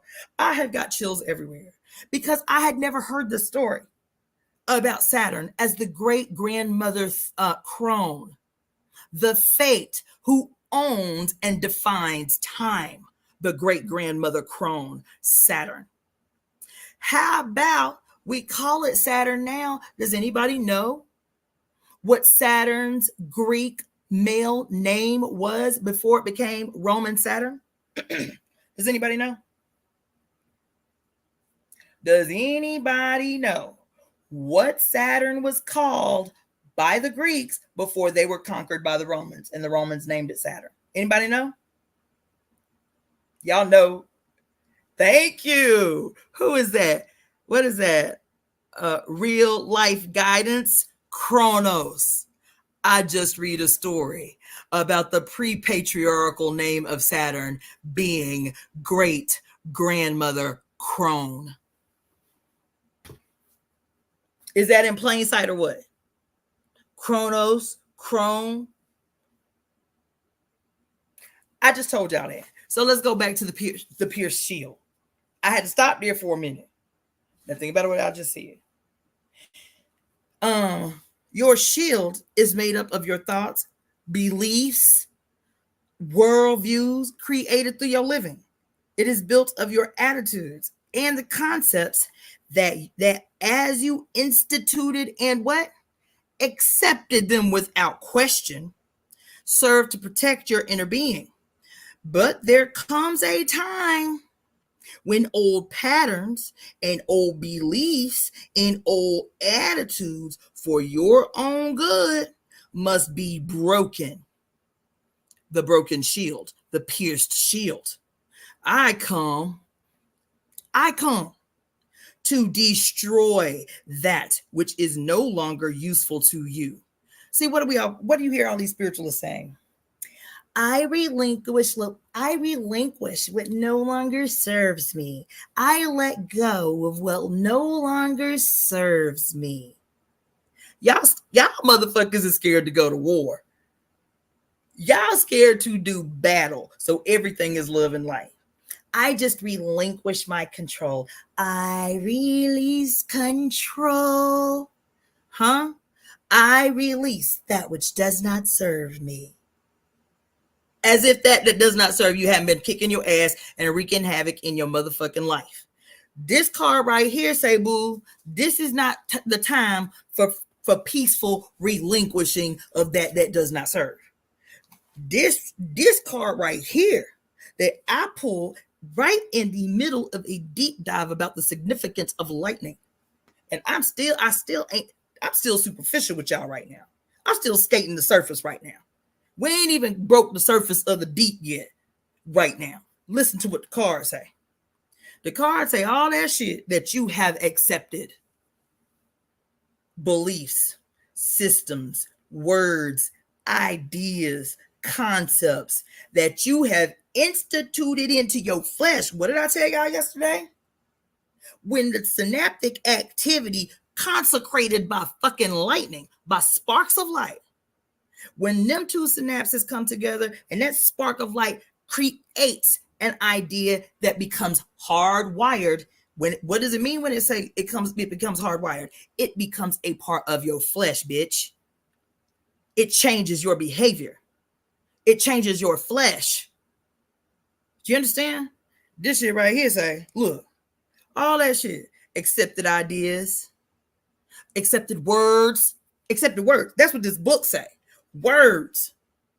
The shield that you carry in front of you that you think is an instrument of protection in this moment. The shield is made up of all your thoughts and structures. Those thoughts and structures typically imposed on you. This motherfucker right here say, your shield is the first thing she say right here in this book is your shield is built of words. And we spent 7 hours on Saturday talking about the urgent task of today is the naming and renaming of all that is. Didn't we do that on Saturday? This motherfucker right here say, your shield is built of words. Words, attitudes, concepts, ideas, beliefs instituted in your motherfucking flesh because you accepted them. They might have served you to protect your tender inner being. That's what she said. To protect your tender inner being, honey. But there comes a time when old patterns for your own good must be broken. As the energy of revolution, bitch, I come to destroy. She ain't say release. She ain't say relinquish control. She said, bitch, I came to tear this motherfucker all the way down. Let me show you the card again. Because you know the Tower card, right? So here you got the shield pierced by the illumination of lightning. The phoenix in the background. The eagle, which represents the highest wisdom. The highest and wisest bird of them all. The turtle and the lotus flower at the heart, still representing all that's happening, is done from a place of cosmic love. Baby, we come to destroy this shit so that you can evolve. That's what the phoenix is. You can't evolve without the flames. You can't evolve without the destruction. Bitch, you can't reemerge without the ash. The phoenix can't be born again without the ash, bitch. You feel me? You see them flames? That's just like in the Tower card. Listen, she said, look, I came to wreck all this shit. Who come to wreck all this shit? Who does the lightning represent? Oh, yeah. Oh, yeah is the lightning. Oh, yeah is the spirit of revolution. Oh, yeah. What does Ifa say? She is the owner of revelations. Oh, yeah. She's a little bitch. I'm in the room. I'm in the building. I'm in the building. and I come to destroy that which is no longer useful to you, to down the Tower of Babel. What did I just say about this motherfucking preacher? A year and 2 months ago, my first time in a Negro Christian church, and I can't even remember how long. And the one big takeaway when he spent all that time talking about the power of our words and learning how to reuse our words and all of this shit, and the story that he tells to personify the urgency. He said this a year and 2 months ago. The urgency of watching how we use our words is the story of the Tower of Babel. I'm researching all this shit. I see this goddamn scripture from a year and 2 months ago, and I pulled the goddamn pierced shield card and read the shit. And she said, baby, I came to down the Tower of Babel, to dismantle false hopes. As Kamala done started speaking spells out of mouth already about hope. About hope. We just talked about the falsehood of hope and Beyond God the Father just the other day. She spent a whole little section talking about the fallacy of hope. Hope as a weapon. That was in Beyond God the Father. She say, look, I came to down the Tower of Babel, to dismantle false hopes and erroneous assumptions. It is time for concepts based on the idea of separation between self and the universe to be replaced by the knowledge of self in relation to the whole. Isn't that what I spent goddamn all day Saturday talking about? That independence is an illusion. That I am a peculiar, a necessary, valuable, peculiar representation of the mother's will made real. Isn't that what I spent all day talking about? Isn't that what I spent all day talking about? She said, look, this is the time. I'm telling you, this is a motherfucking word. It is time for concepts based on the idea of separation between self and the universe to be replaced by the knowledge of self in relation to the whole. Old ego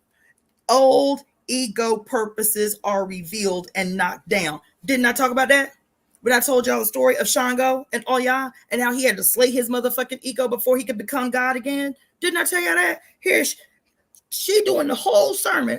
I just took 7 hours to do on Saturday in a few paragraphs of a card I pulled last night. I was sitting in here last night, subdued, y'all. I said, come on in the room, spirit. Just come on the fuck in the room. You already up in here doing your thing. Thank you for the card. Thank you for the revelation, baby.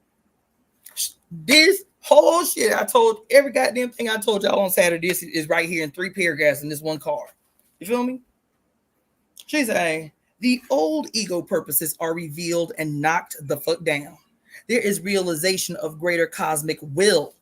What did I keep saying? All of y'all, every last one of y'all, is a peculiar and beautiful, important and vital, necessary expression of the one and her will made real. You are going to fulfill a peculiar aspect of her will in the material world. I am going to fulfill a peculiar and necessary components of her will in the world. That's what we're here for. That's what we're here for. You feel me? And she said, there's realization of the greater cosmic will working within. It is the end of saying, I can't help it. That's just the way I feel. I've always done it that way. Subconscious motivations are brought to your awareness. Your present level of consciousness now sees your old level of consciousness's false expectations. These are the lessons I teach. The tower falls so that you may grow. Like a lightning bolt, I clear the air. My light pierces the darkness. What do we talk about? The sparks of light that mark the emergent process. The completion of the evolutionary process and the emergent process. Every time what did I say? It's a strike of light. It's sudden light, right? Every time. Here she say, the experience of me is one of great intensity. I strike to convert your energy to better current use. I may destroy your old job, your old relationship, your old viewpoint, or whatever is in the way of your current situation. As you move through these situations, remember your good cannot be destroyed. Only that which is oppressing you is dissolving. Woo! Don't get caught up in the harshness, baby. This bullshit they trying to spring on you, don't get caught up, child. Don't get caught. All this madness they preaching to terrorize the fuck out of you, don't get caught up. The lightning is striking. I told y'all what they say. Ding dong, the witch is dead. Ding dong, the God of old is dying right before our eyes, bitch. And it's time to throw a party. It's time to throw a party. As a matter of fact, it ain't just time to throw a party. It's time to light the funeral pyres. You see them fires, right? It's time to light the funeral pyres. We need to assist this bitch. What is it called what is it called when your ass want to have a professional assist you in dying, assisted suicide, but there's another word for it. We need to go ahead and assist this bitch in its transition.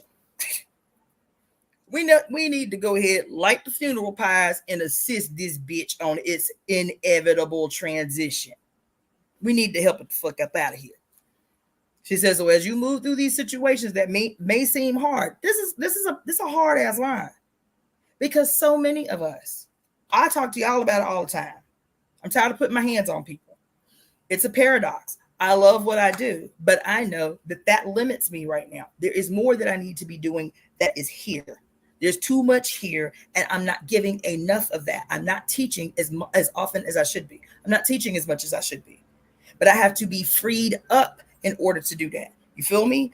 So many of you who have been calling me about readings, going through the same thing, damn near verbatim. It's like y'all all have the same script. This is why. It's because the tower, the lightning strike of illumination and clarity and clearing the path of the old to make room for the new is causing you great crisis right now. You feel it in your body. I don't want to be doing this bullshit ass job. So many women have called me and it's like, I don't want to be a fucking nurse no more. I'm like, right the fuck on. You don't need to be a nurse no more. We do not need to be servants no more. Black women, we don't need to be servants no more. We don't be needing to do no job that serves others. That's my personal position. You can take and do with it what you want. You can take and do with it what you want. Now that we know, and now that we know what the call is on us, on our life, we do not need to be doing jobs of service no more. Motherfucking, what you call them? LPNs and RNs and cleaning up old people asses and rubbing on white people. We don't need to be doing that shit. You had me tell it, no work in service to others. We have given our literal essence, not just blood, sweat, and tears, our literal life force and essence in service to others. That is not the way forward for us. It is not the way forward for humanity, because I am telling you from my mouth to the goddess's ear, the only salvation for the whole is the restoration of the representative of the mother on earth, of the whole on earth. That's us. Y'all cannot be well while we are unwell. Y'all cannot be sick while we are, y'all cannot be well while we are sick, while we are depleted, while we are wiped out, while we are exhausted, while we are mistreated, while we are murdered, while we are missing. We are the EIME. I done told you that. We are the EIME. And the EIME is going to, that's just the way it is. That until the EIME are honored, until the EIME are, beg for forgiveness, the only thing women can speak out of their mouths is spells of destruction. You feel me? Anyway, so we have to get comfortable. That's why I'm telling y'all, we need to go out to Mississippi. We need to go out to these woods. We need to do a motherfucking intensive. We need to do an intensive on what the next stage of this goddamn process is going to look like and what our individual tasks as we break out from that intensive. What is the task? Follow up in a month. follow up in another 6 weeks. How do we do this shit again how do we do this every quarter or whatever the fuck? Someplace else in a different region each time. So that we can start rapidly reproducing the mother's will on earth. You understand? She said, as you move through these situations are what? I strike to convert your energy to better use. This shit you doing just to make a living, this shit ain't serving you. She said, I got better use for you, bitch. But until I can get your attention, I might disrupt your life. I might destroy your old job, your old relationship, your viewpoint, or whatever is in the way of your current potential. Because fear does not allow you to reach your current potential, to step forward into your current potential. As you move through these situations that may seem harsh, as I'm kicking your ass about your job, your relationship, your viewpoint, whatever, your baby mama and them, whatever, you feel me? Remember, your good cannot be destroyed. Only that which is oppressing you is dissolving. Only that which is oppressing you is dissolving. If you have been making affirmations, if you have been making affirmations in order to change your life, you must realize that all that restricted you must be shaken loose. All that restricted you must be shaken loose. Listen to what she said. Sometimes we think about affirmations and it's all beautiful shit. It's all like, I do my affirmations and money gonna come. I do my affirmations and the boo gonna come. She said, before the blessing can come, bitch, I might have to shake some shit loose. That shit gonna hurt. If you have been making affirmations in order to change your life, you must realize that all that has been restricting you must be shaken loose. So it might be a little uncomfortable before the blessing come through. Now let me tell you a quick story. This is a digression about how all this week, all this shit been coming together. Got up about 4 days ago and was dumb scrolling through Facebook, and I saw a video on a Facebook of Steve Harvey. I ain't a big Steve Harvey fan, but I was like, whatever, I'll see what the nigga got to say, right? Baby, let me tell you what happened. Steve Harvey was talking about this little woman was in the audience, and she asked Steve a question. She was like, look, I've been with my old man for 6 years. My old man won't even let me introduce him as my boyfriend, but we've been together for 6 years. And she say, he tells me he not comfortable with labels, and that's why he don't let her call him her boyfriend or whatever. She said, but we live together, our families know and love each other, and I want to get married and have kids, but we can't even break through this little bullshit. Steve was like, let me tell you a story, baby. He said, when I had just graduated high school, I needed a little help. You feel me? So I moved in. I stayed at home with my mom and them and said, I'm going to work until I can buy me a car and save up some money, and I'll be up out of here. I already had a car, but it was broke down. It wasn't a good car. It was broke down. There wasn't no tires on it. So it was in the driveway, posted up on cinder blocks and shit, right? So he said, every day I would go to work. And every day I come home and I'd say, Mom, I'm making some good money. I'm about to buy me a car. She was like, okay, but there's still that car out there in the driveway. And he was like, okay. And so he'd go to work and he'd come back all hype. Mom, I made good money today. I'm getting closer to getting that car. You feel me? And she's like, I hear you, but that car is still out. You still got a car out in the driveway. And he was like, okay. He said this went on for some months, right? He'd come home excited about his little coins, you feel me? And his mom was like, all right, but you still got a car in the driveway, right? And he said, finally, he asked her, because he said, I know my mama, there's obviously a lesson. There's a moral. There's a lesson she want me to learn from her response never changing after all this time, right? And so he said, Mom, what's that about? Like, what is it you trying to say? She said, I'm trying to tell you that I hear what you're saying about your ambitions to buy a car, but I just want to remind you that you have a car in the driveway. Her answer didn't change, right? So he was like, whatever. You feel me? I don't know what the message is, but whatever. He said the next day he decided that he was going to call a friend of his to come bring his tow truck and towed a car off, and he rented a power cleaner to get the oil stains off the driveway where the car had been sitting all this time. So he removed the cinder blocks, got the car towed away, you feel me, removed all the oil off the driveway. And a week later, he pulled up in the driveway. He said it wasn't a new car, it was a used car, but it was new to me, and I was proud of my little car. And I walked in the house and told my mom, see, I told you I was about to get a car. I told you I was pinching my penny, stacking my coins to get a car. And his mama said, you got that car because you moved that car out the driveway. Okay. He said, baby, this story is about sometimes your blessing is waiting right on the precipice, waiting for you to move old dead shit out the way, old useless shit out the way, old stuff you cannot use and has no use to you out the way, because the blessing ain't got no room to come in. He couldn't drove that car up into the driveway while the car was still there. It was taking up the driveway. And his mom was saying, yeah, but you still got that car in the driveway.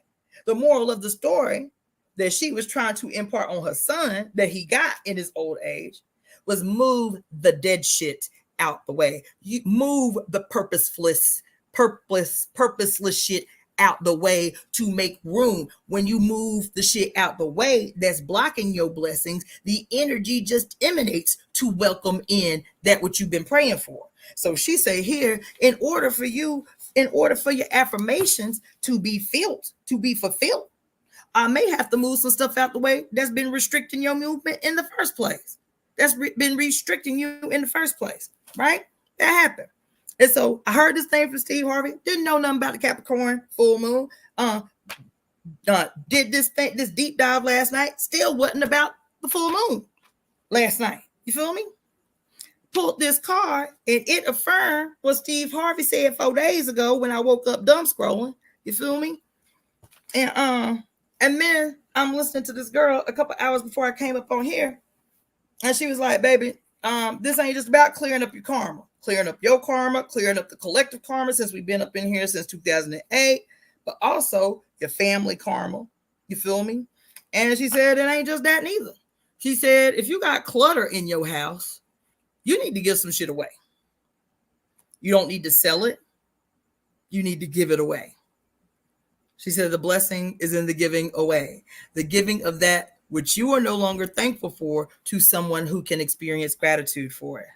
If you got a dress in your closet that you know you ain't wearing no time soon, it's been sitting in your closet for 10 years saying one of these days I'm going to lose enough weight to get back in my favorite dress. Give the dress to someone who can be grateful for it, because while that dress is in your closet occupying space, you are not being grateful for the dress. You're living in a past that no longer exists. The past you that used to be able to fit into the dress. And instead of lamenting about the you that you were that could fit in the dress and now can't, there's resentment in that feeling. There is frustration in that feeling that you can't be in the dress that you used to love because you need to lose 20 pounds or whatever the fuck. She said, pull the dress out the closet, give the shit away. Give it to someone who can appreciate the dress, who can show gratitude for the dress. This is the energy of reciprocity. This is the energy, the lightning strike that clears the air, that clears the space to allow for more to come in, to allow for epiphany to come in. What did she say? She said, you must realize that all that restricted you must be shaken loose. What did we talk about on Saturday? How if you tense in your body, if you restricted in your body from stress, anxiety, worry, and so on and so on and so on, Spirit cannot come through and grant you the wonderful feeling of epiphany. You know how deep that shit feels when you have breakthrough, when some shit comes down on you and you're like, oh my God, yes, right? She say it's only through a well-rested and relaxed you. You can't be relaxed, surrounded by shit that's restricting you, even stuff. And I'm guilty, right? So the energy of the Capricorn moon was to move something out of the way, to give something away that can be a blessing to someone else, to make room for your new and probably waiting right on the periphery coming blessing. But the blessing can't come while you hoarding potential blessings for others. The blessing can't come while you hoarding potential blessings for someone else. That happened. Feel me?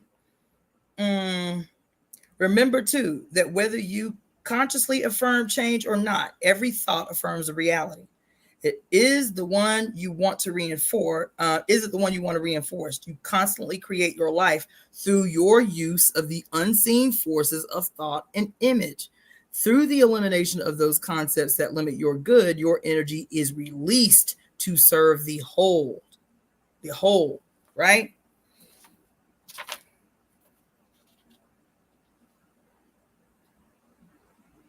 And then there was a whole bunch of other deep shit on that card that I'll save for the actual meeting, for the actual reading of the card.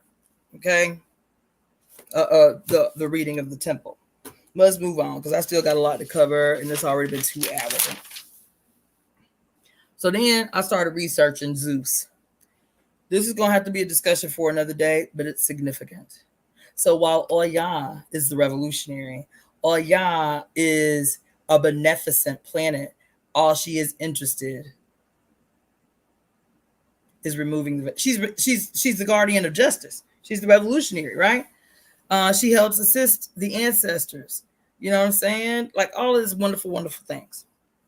But in Greek mythology, Zeus, whose primary weapon is the lightning bolt.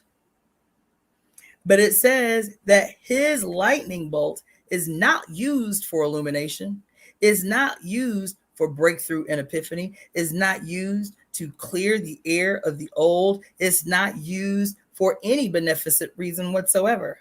Zeus's weapon is his primary weapon of punishment. Now, let me just tell you, this might have to be a discussion for another day, but it says that Zeus carries the lightning bolt of punishment in his right hand. I thought that was significant, right? But guess what else? This fucked me up. Zeus, have you guys ever heard of Asclepius? Asclepius. Has anybody ever heard of Asclepius?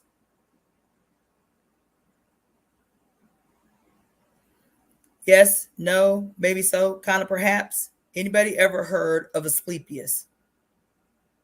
Okay, for those of you who do not know who Asclepius is, it is spelled Asclepius. Okay, goddess, essence, energy, come on in. Tell me who Asclepius was in one word. Tell me in one word who Asclepius was. Goddess, essence, energy. Tell me who Asclepius was. It's one word. Tell me. Asclepius. Goddess, essence, energy. Do you know what his other name was?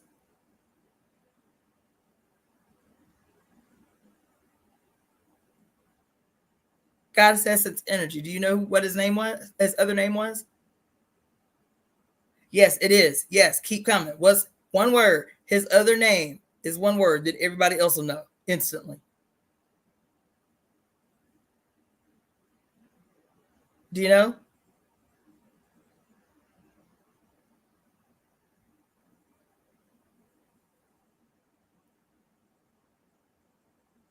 Okay, we'll go ahead and move on. Asclepius, this is a story about Zeus now. Asclepius is what you may have heard over the last little stage, maybe a year, maybe 3 years, I don't know.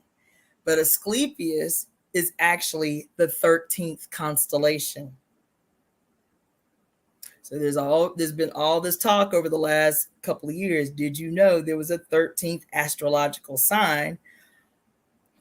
I should probably do a whole live on that because that would make sense that there would be 13 astrological signs if we still centered the lunar cycle as opposed to the solar cycle. You understand? The 13, no, not Orpheus. He's different. Asclepius is the 13th sign, and they snatched his ass out the stars, baby. They removed him as a constellation because his Asclepius means serpent bearer. He was a god of healing, and he could also raise the dead. His name was Asclepius, which means the serpent bearer, right? Baby, guess who Asclepius was fashioned after? Imhotep. Yes, the Egyptian original Renaissance man, because Imhotep was a master healer. As a matter of fact, y'all call, what's his name? My brain. Y'all call Hippocrates the father of modern medicine, but in Hippocrates' own writings, he says that he was a child of Imhotep. Imhotep was as a matter of fact, Imhotep was a common person. He was not nobility. Imhotep was a chief architect, a chief healer, doctor. As a matter of fact, he was the one that designed the architecture for the step pyramids to Seti. I think Seti, something like that. But anyway, Imhotep was considered a genius by the time he was 14 years old. And not only was he not nobility, who became a chief physician, a chief architect, and so on and so on and so on. He was born a commoner, and he was the only real human to be deified in the Greek pantheon. He was the only human that they had ever deified in the Greek pantheon, was this black man from Egypt.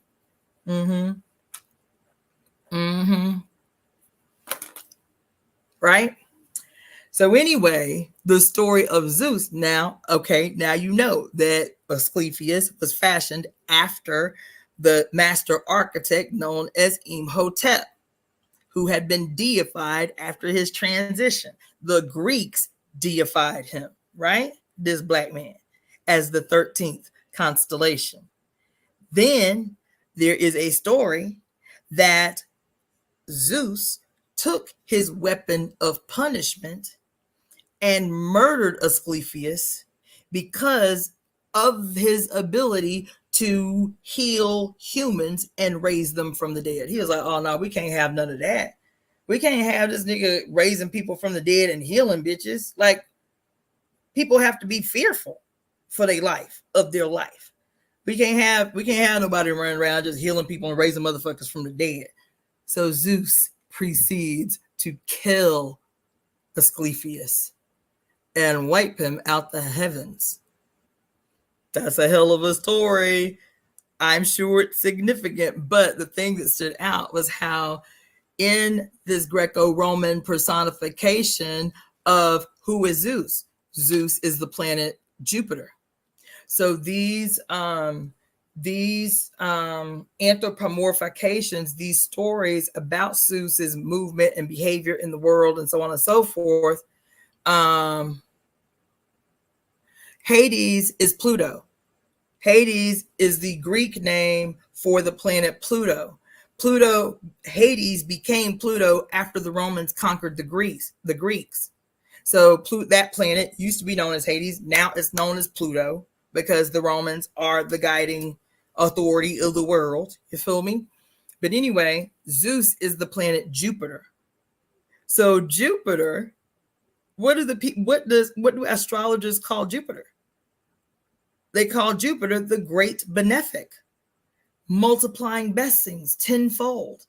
But the Greeks had him as this tyrannical white guy and sitting up on Mount Olympus, raping women as he saw fit, kidnapping males, because Zeus kidnapped Aquarius, Ganymede, right? And held him hostage as a sex slave serving ambrosia to the other gods as the cupbearer. That's the story. Is that Zeus? Holy motherfucking shit. Oh.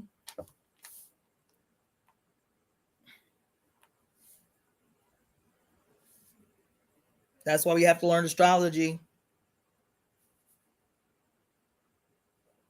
Oh.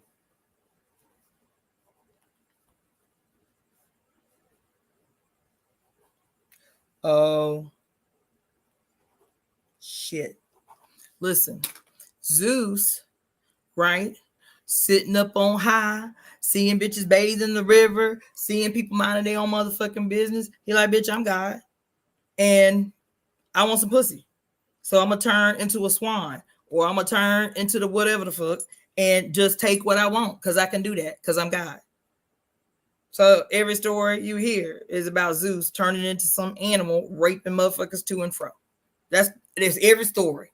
And they ain't no wonder Hera was up there with an attitude. But Hera's fucking hatred was always misplaced. Instead of cutting the throat of her malignant ass husband that was raining holy hell on all the humans, now she would get mad with the females like they just deliberately seduced the malignant, raping to and fro motherfucker posted up on high.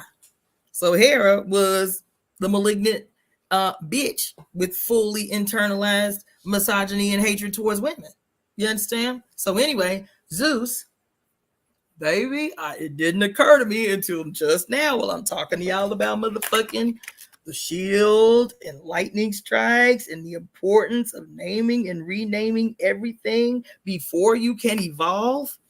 And I am just reminded, as we are in this Pluto in retrograde in Aquarius right motherfucking now, that the story of Aquarius and how he became the cupbearer, his name was Ganymede, and he was a child. He was a teenager.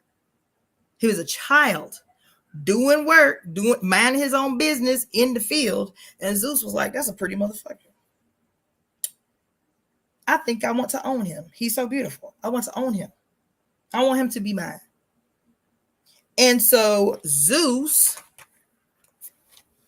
as I'm telling y'all the story, Zeus, represented by the lightning, comes down to earth as a fucking eagle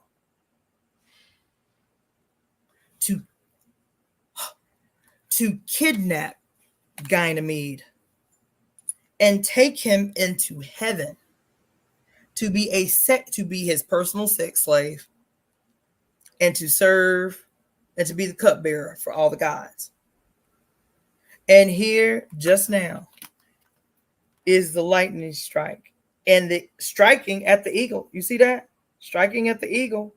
Yeah, I can't make this shit up.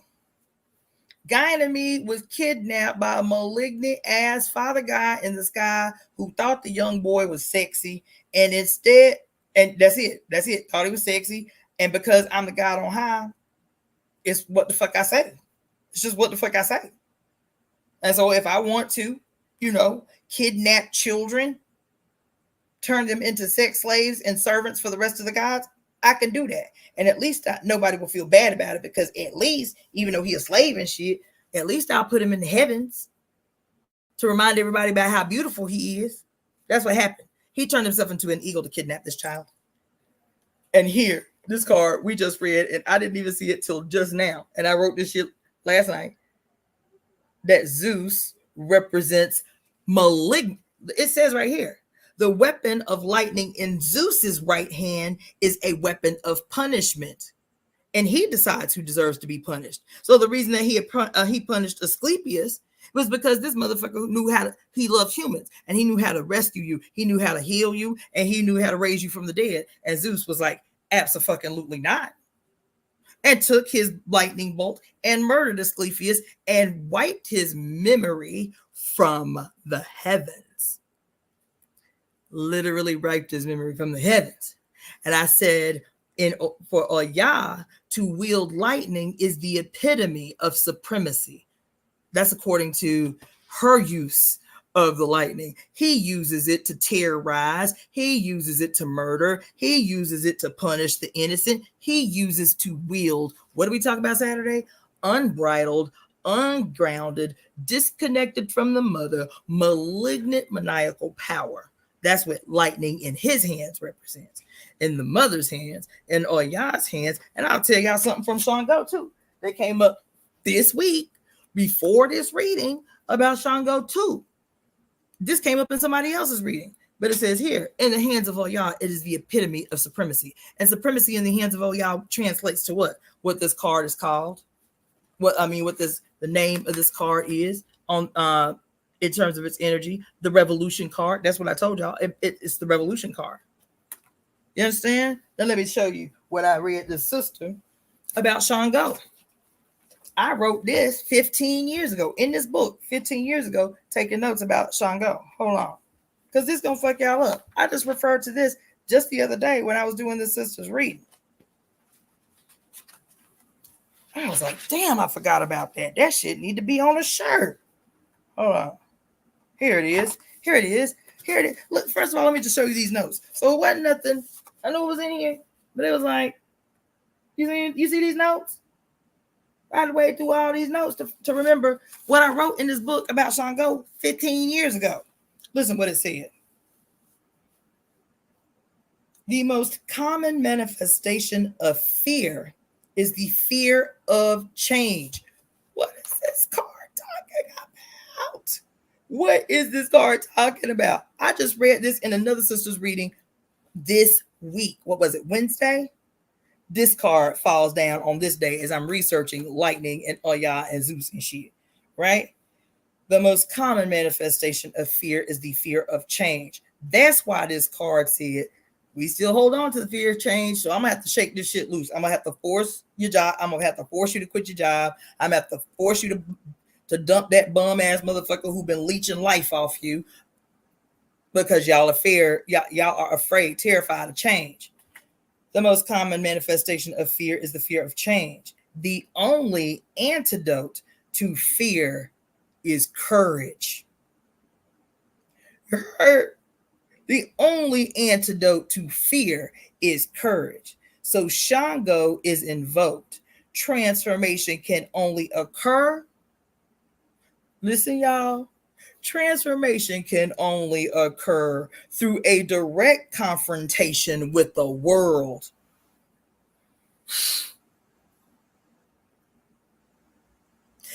Didn't Mary say that in Beyond God the Father last week? Did she just say that in that reading I read y'all last week in Beyond God the Father? That women have to embody the courage of confrontation. Didn't I just read that last week in Beyond God the Father? Didn't I do this reading for this sister? And I was like, damn, I'm reminded of something that I wrote. Let me see if I can find it about Shango and the lightning. And here it is right here. Transformation can only occur through a direct confrontation with the world. Because the only antidote to fear is courage. Shh. This is how this whole week has been going, y'all. This whole week. I'm gonna leave y'all alone here in a minute. Hold on. And I didn't even get to half of what I wanted to get to. God damn it. We're gonna have to do this another day because I'm exhausted now. My throat is dry. I'm tired. We're gonna have to do this another day. I'm sorry. I'm sorry I did that, y'all. I'm gonna do it tomorrow. I'm gonna do another live tomorrow because all I've been talking about is the lightning. Child, I ain't even got to the Capricorn shit yet, which blew my whole motherfucking mind.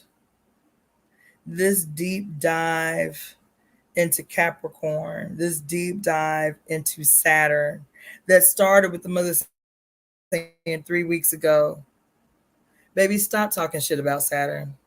Saturn is your great grandmama. Saturn is not laborious, rigid father time.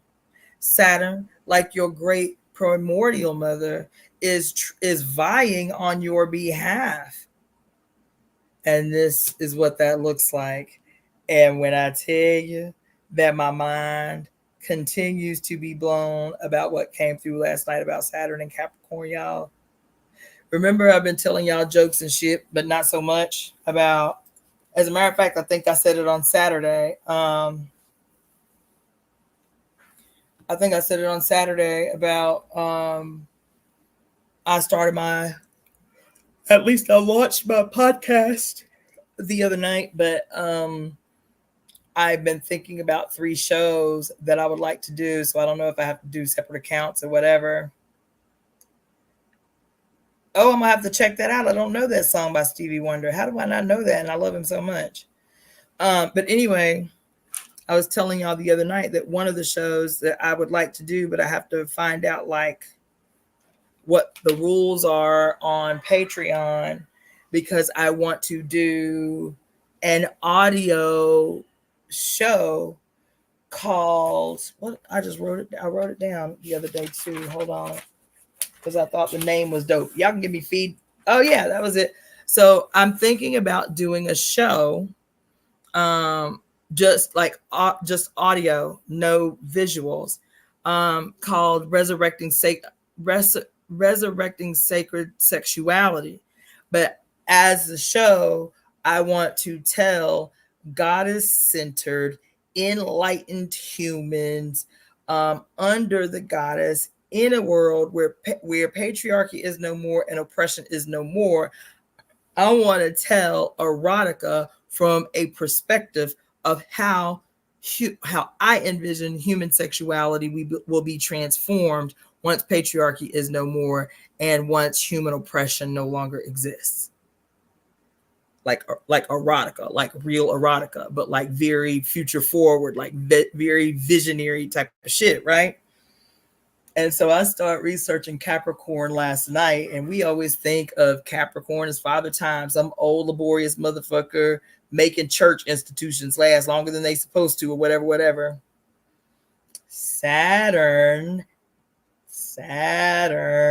Capricorn, one of the defining attributes of the mythology of Capricorn is as Pan. And I don't know how much y'all know about Pan, but Pan was the turn up man, bitch. Whenever Pan came on the scene, all he was interested in was getting some ass. He was trying to get laid. That's it. He's trying to get laid. Saturnalia, which is, it's celebrated as, quote, what we call the 12 days of Christmas. 12 days of Christmas comes from the Saturnalia festival, which was essentially a large orgy. So I was like, there's no wonder I'm a horny bitch. I'm a Virgo with a Capricorn moon. No wonder I've always been a lusty bitch, a horny bitch. You understand? I used to make the joke all the time. I can get laid 3-4 times a day and never break a sweat, bitch, and come every time. I love sex. I love sexuality. I love my body while I'm having sex. Listen, I love, and taboos don't phase me none, bitch. I'll probably try anything once. Straight up. I love sex. It's fun and it's awesome. And I like cracking jokes during sex. And I like watching other people have sex in real time. I'm about it all.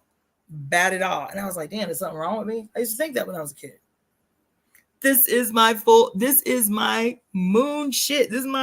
I told y'all this. This is my moon shit. What we call our shadow shit, our shadow work, our shadow shit. And I was like, look, my shadow shit is I want to be up on a motherfucking pole dancing somewhere or making erotic pornography through the lens of the mother.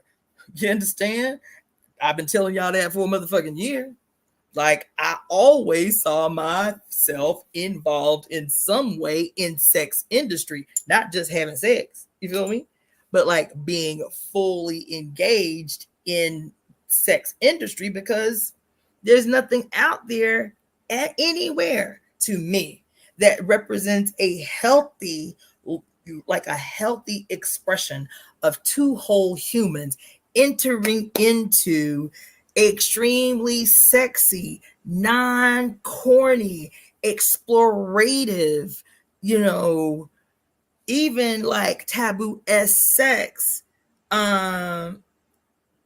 that still didn't have like some type of weird, expression attached to it that's based in our conditioning.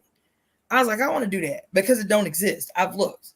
I've Googled every possible search engine you can find, every search word connection you can find about like elevated sexuality, elevated erotica, like and the goddess worship shit. Every time you Google goddess erotica or goddess like pornography, it's always some weird shit. It's all, and I say weird because it's still exploitative. So you see fucking S&M and B and D, and you see the dom, and you see the sub is a motherfucking multimillionaire who likes to get spanked on because of the culture of sadomasochistic asceticism, that attempts to absolve the guilty through acts of asceticism and absolution. You feel me? And so here they in this relationship where, quote, she the dom and he the sub, but he's the millionaire and she the bitch who got to spank his ass because she need to eat and she need to make a living. Is that truly a dom and sub relationship? Where even on his hands and knees with a gimp mask on, getting his ass with a riding crop, he is the one that's in the position of power. She is feigning power. So that's not healthy. That's not healthy. And so we have to create that. We have to create it soon because I'm tired of being celibate. You understand? We have to create it too soon because I'm tired of being celibate. You feel me? But in the meantime, I was like, that's a thing that I'm not going to relinquish. And as a matter of fact, every time I was told in some fucking reading I needed to be celibate, my spirit rejected that shit. Like, fuck that. Do you tell men that shit when they come get a reading? How many men you done told they need to be celibate when they come to get a motherfucking reading? And if you ain't told no man they need to be celibate, bitch, don't be telling me that shit, my motherfucking reading. I don't want to hear it. I'm not doing. So what's the other solution to this query in the reading? Because that shit I'm not doing. You feel me?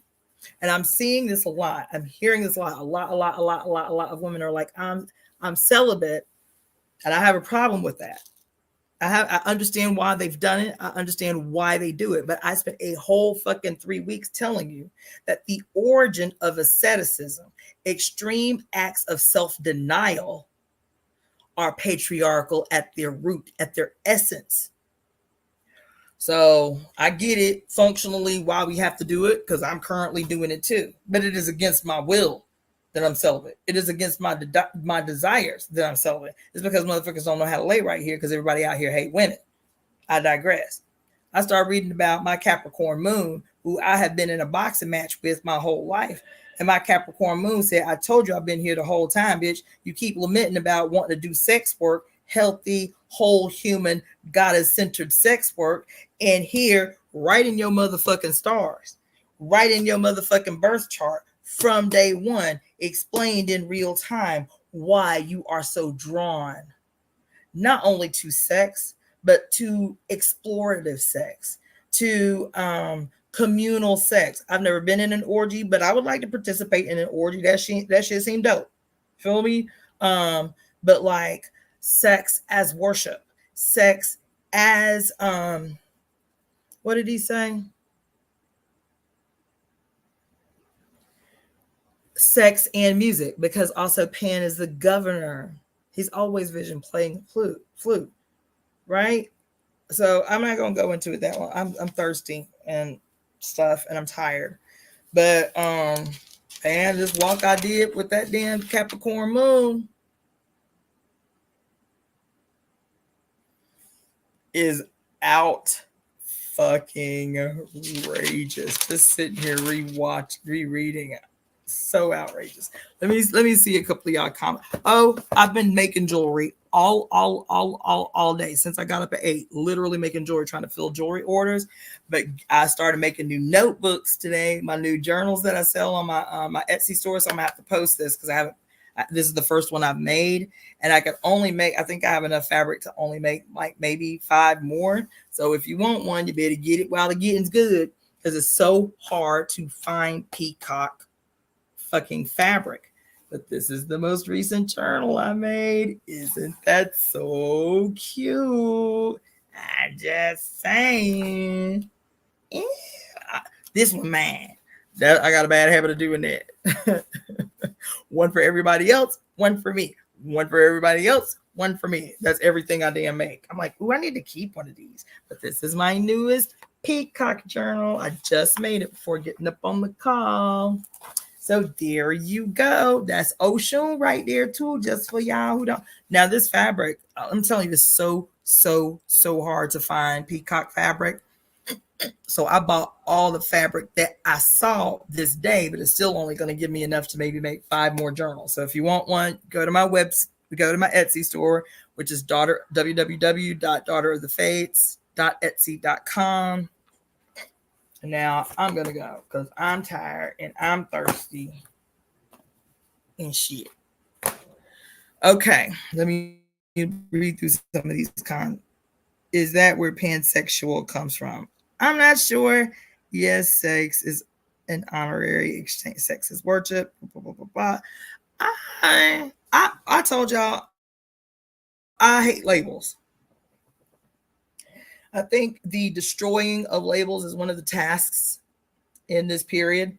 I think the destruction of labels is a part of what we were talking about in terms of the importance of naming and renaming everything. Because I've told y'all time and time again, we get so hogtied to our labels that when it's time, when they've served their purpose, we be so hogtied to them, we don't want to let the label go because it defined us for so long that we be rejecting evolution. I told y'all my whole journey about how I took back my birth name after being called Iyapo Moyende Ngina for 20 years. That shit was hard to do because I was attached to the label, the sentimental value, the memories I had tied to the label as Iyapo. And so, motherfuckers be talking about I identify as this, and this is my sexuality. I identify as a lesbian. I identify as heterosexual. I don't know. I'm not feeling that shit. Because if I end up in a situation, even though I'm, quote, not a lesbian, who is to say that I can't end up in a situation, especially if I'm talking about how I want to be in an orgy, how I want to experience an orgy at least one time, how I'm going to be in a situation where I do not know that I may not be tempted in the height of all this sexual awesomeness happening, that I won't find some woman attractive and want to have sex with this woman. And I'll be okay with that because I'm sovereign, because I run this. This is my domain. This is my kingdom right here. And this is what the fuck I say. And so, pansexual, I guess, whatever. I mean, I don't think I'm there yet, but I'm open to the possibility because I love sex and I love feeling good in my body. So I'm open to the possibility, whatever that possibility looks like. I love men. I like men. Let me retract that. I love men as human beings. I like men as sexual partners. And I leave my talking and engagement with them to a minimum for now. That's it. So this was fun for me, but long for me. I love you guys. Y'all always feed my fucking spirit. Y'all always feed my soul. Y'all always make me confident that we can take this shit. Y'all do. I believe we can take this shit because of who is up in here. I do. I believe we can win because of who the fuck is up here. Now we got to go out into the middle of this now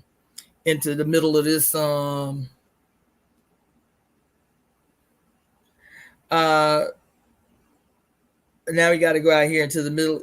Thank you so much for the donation, Java Watson. Now I got to go out here into the middle of this desert or this middle of this Mississippi. And it's desolate. It's out there in the middle of nowhere. So we ain't got to worry about, you know what I'm saying, po-po and no shit like that. Get out here in this desert and do this. I mean, it's not a desert. It's big and beautiful, lush, northern Mississippi greenery everywhere. But get out here, 24 of us or so, and really leave with an organized strategic plan to set this shit off. So that's all I got to say about that. I love you guys. I will see you tomorrow. I'll set the time to figure out how we could address the rest of this shit and try to win people away from this fucking fiasco happening in real time and to strategically place their very vital energy somewhere the fuck else. All right. Good night. Y'all take care.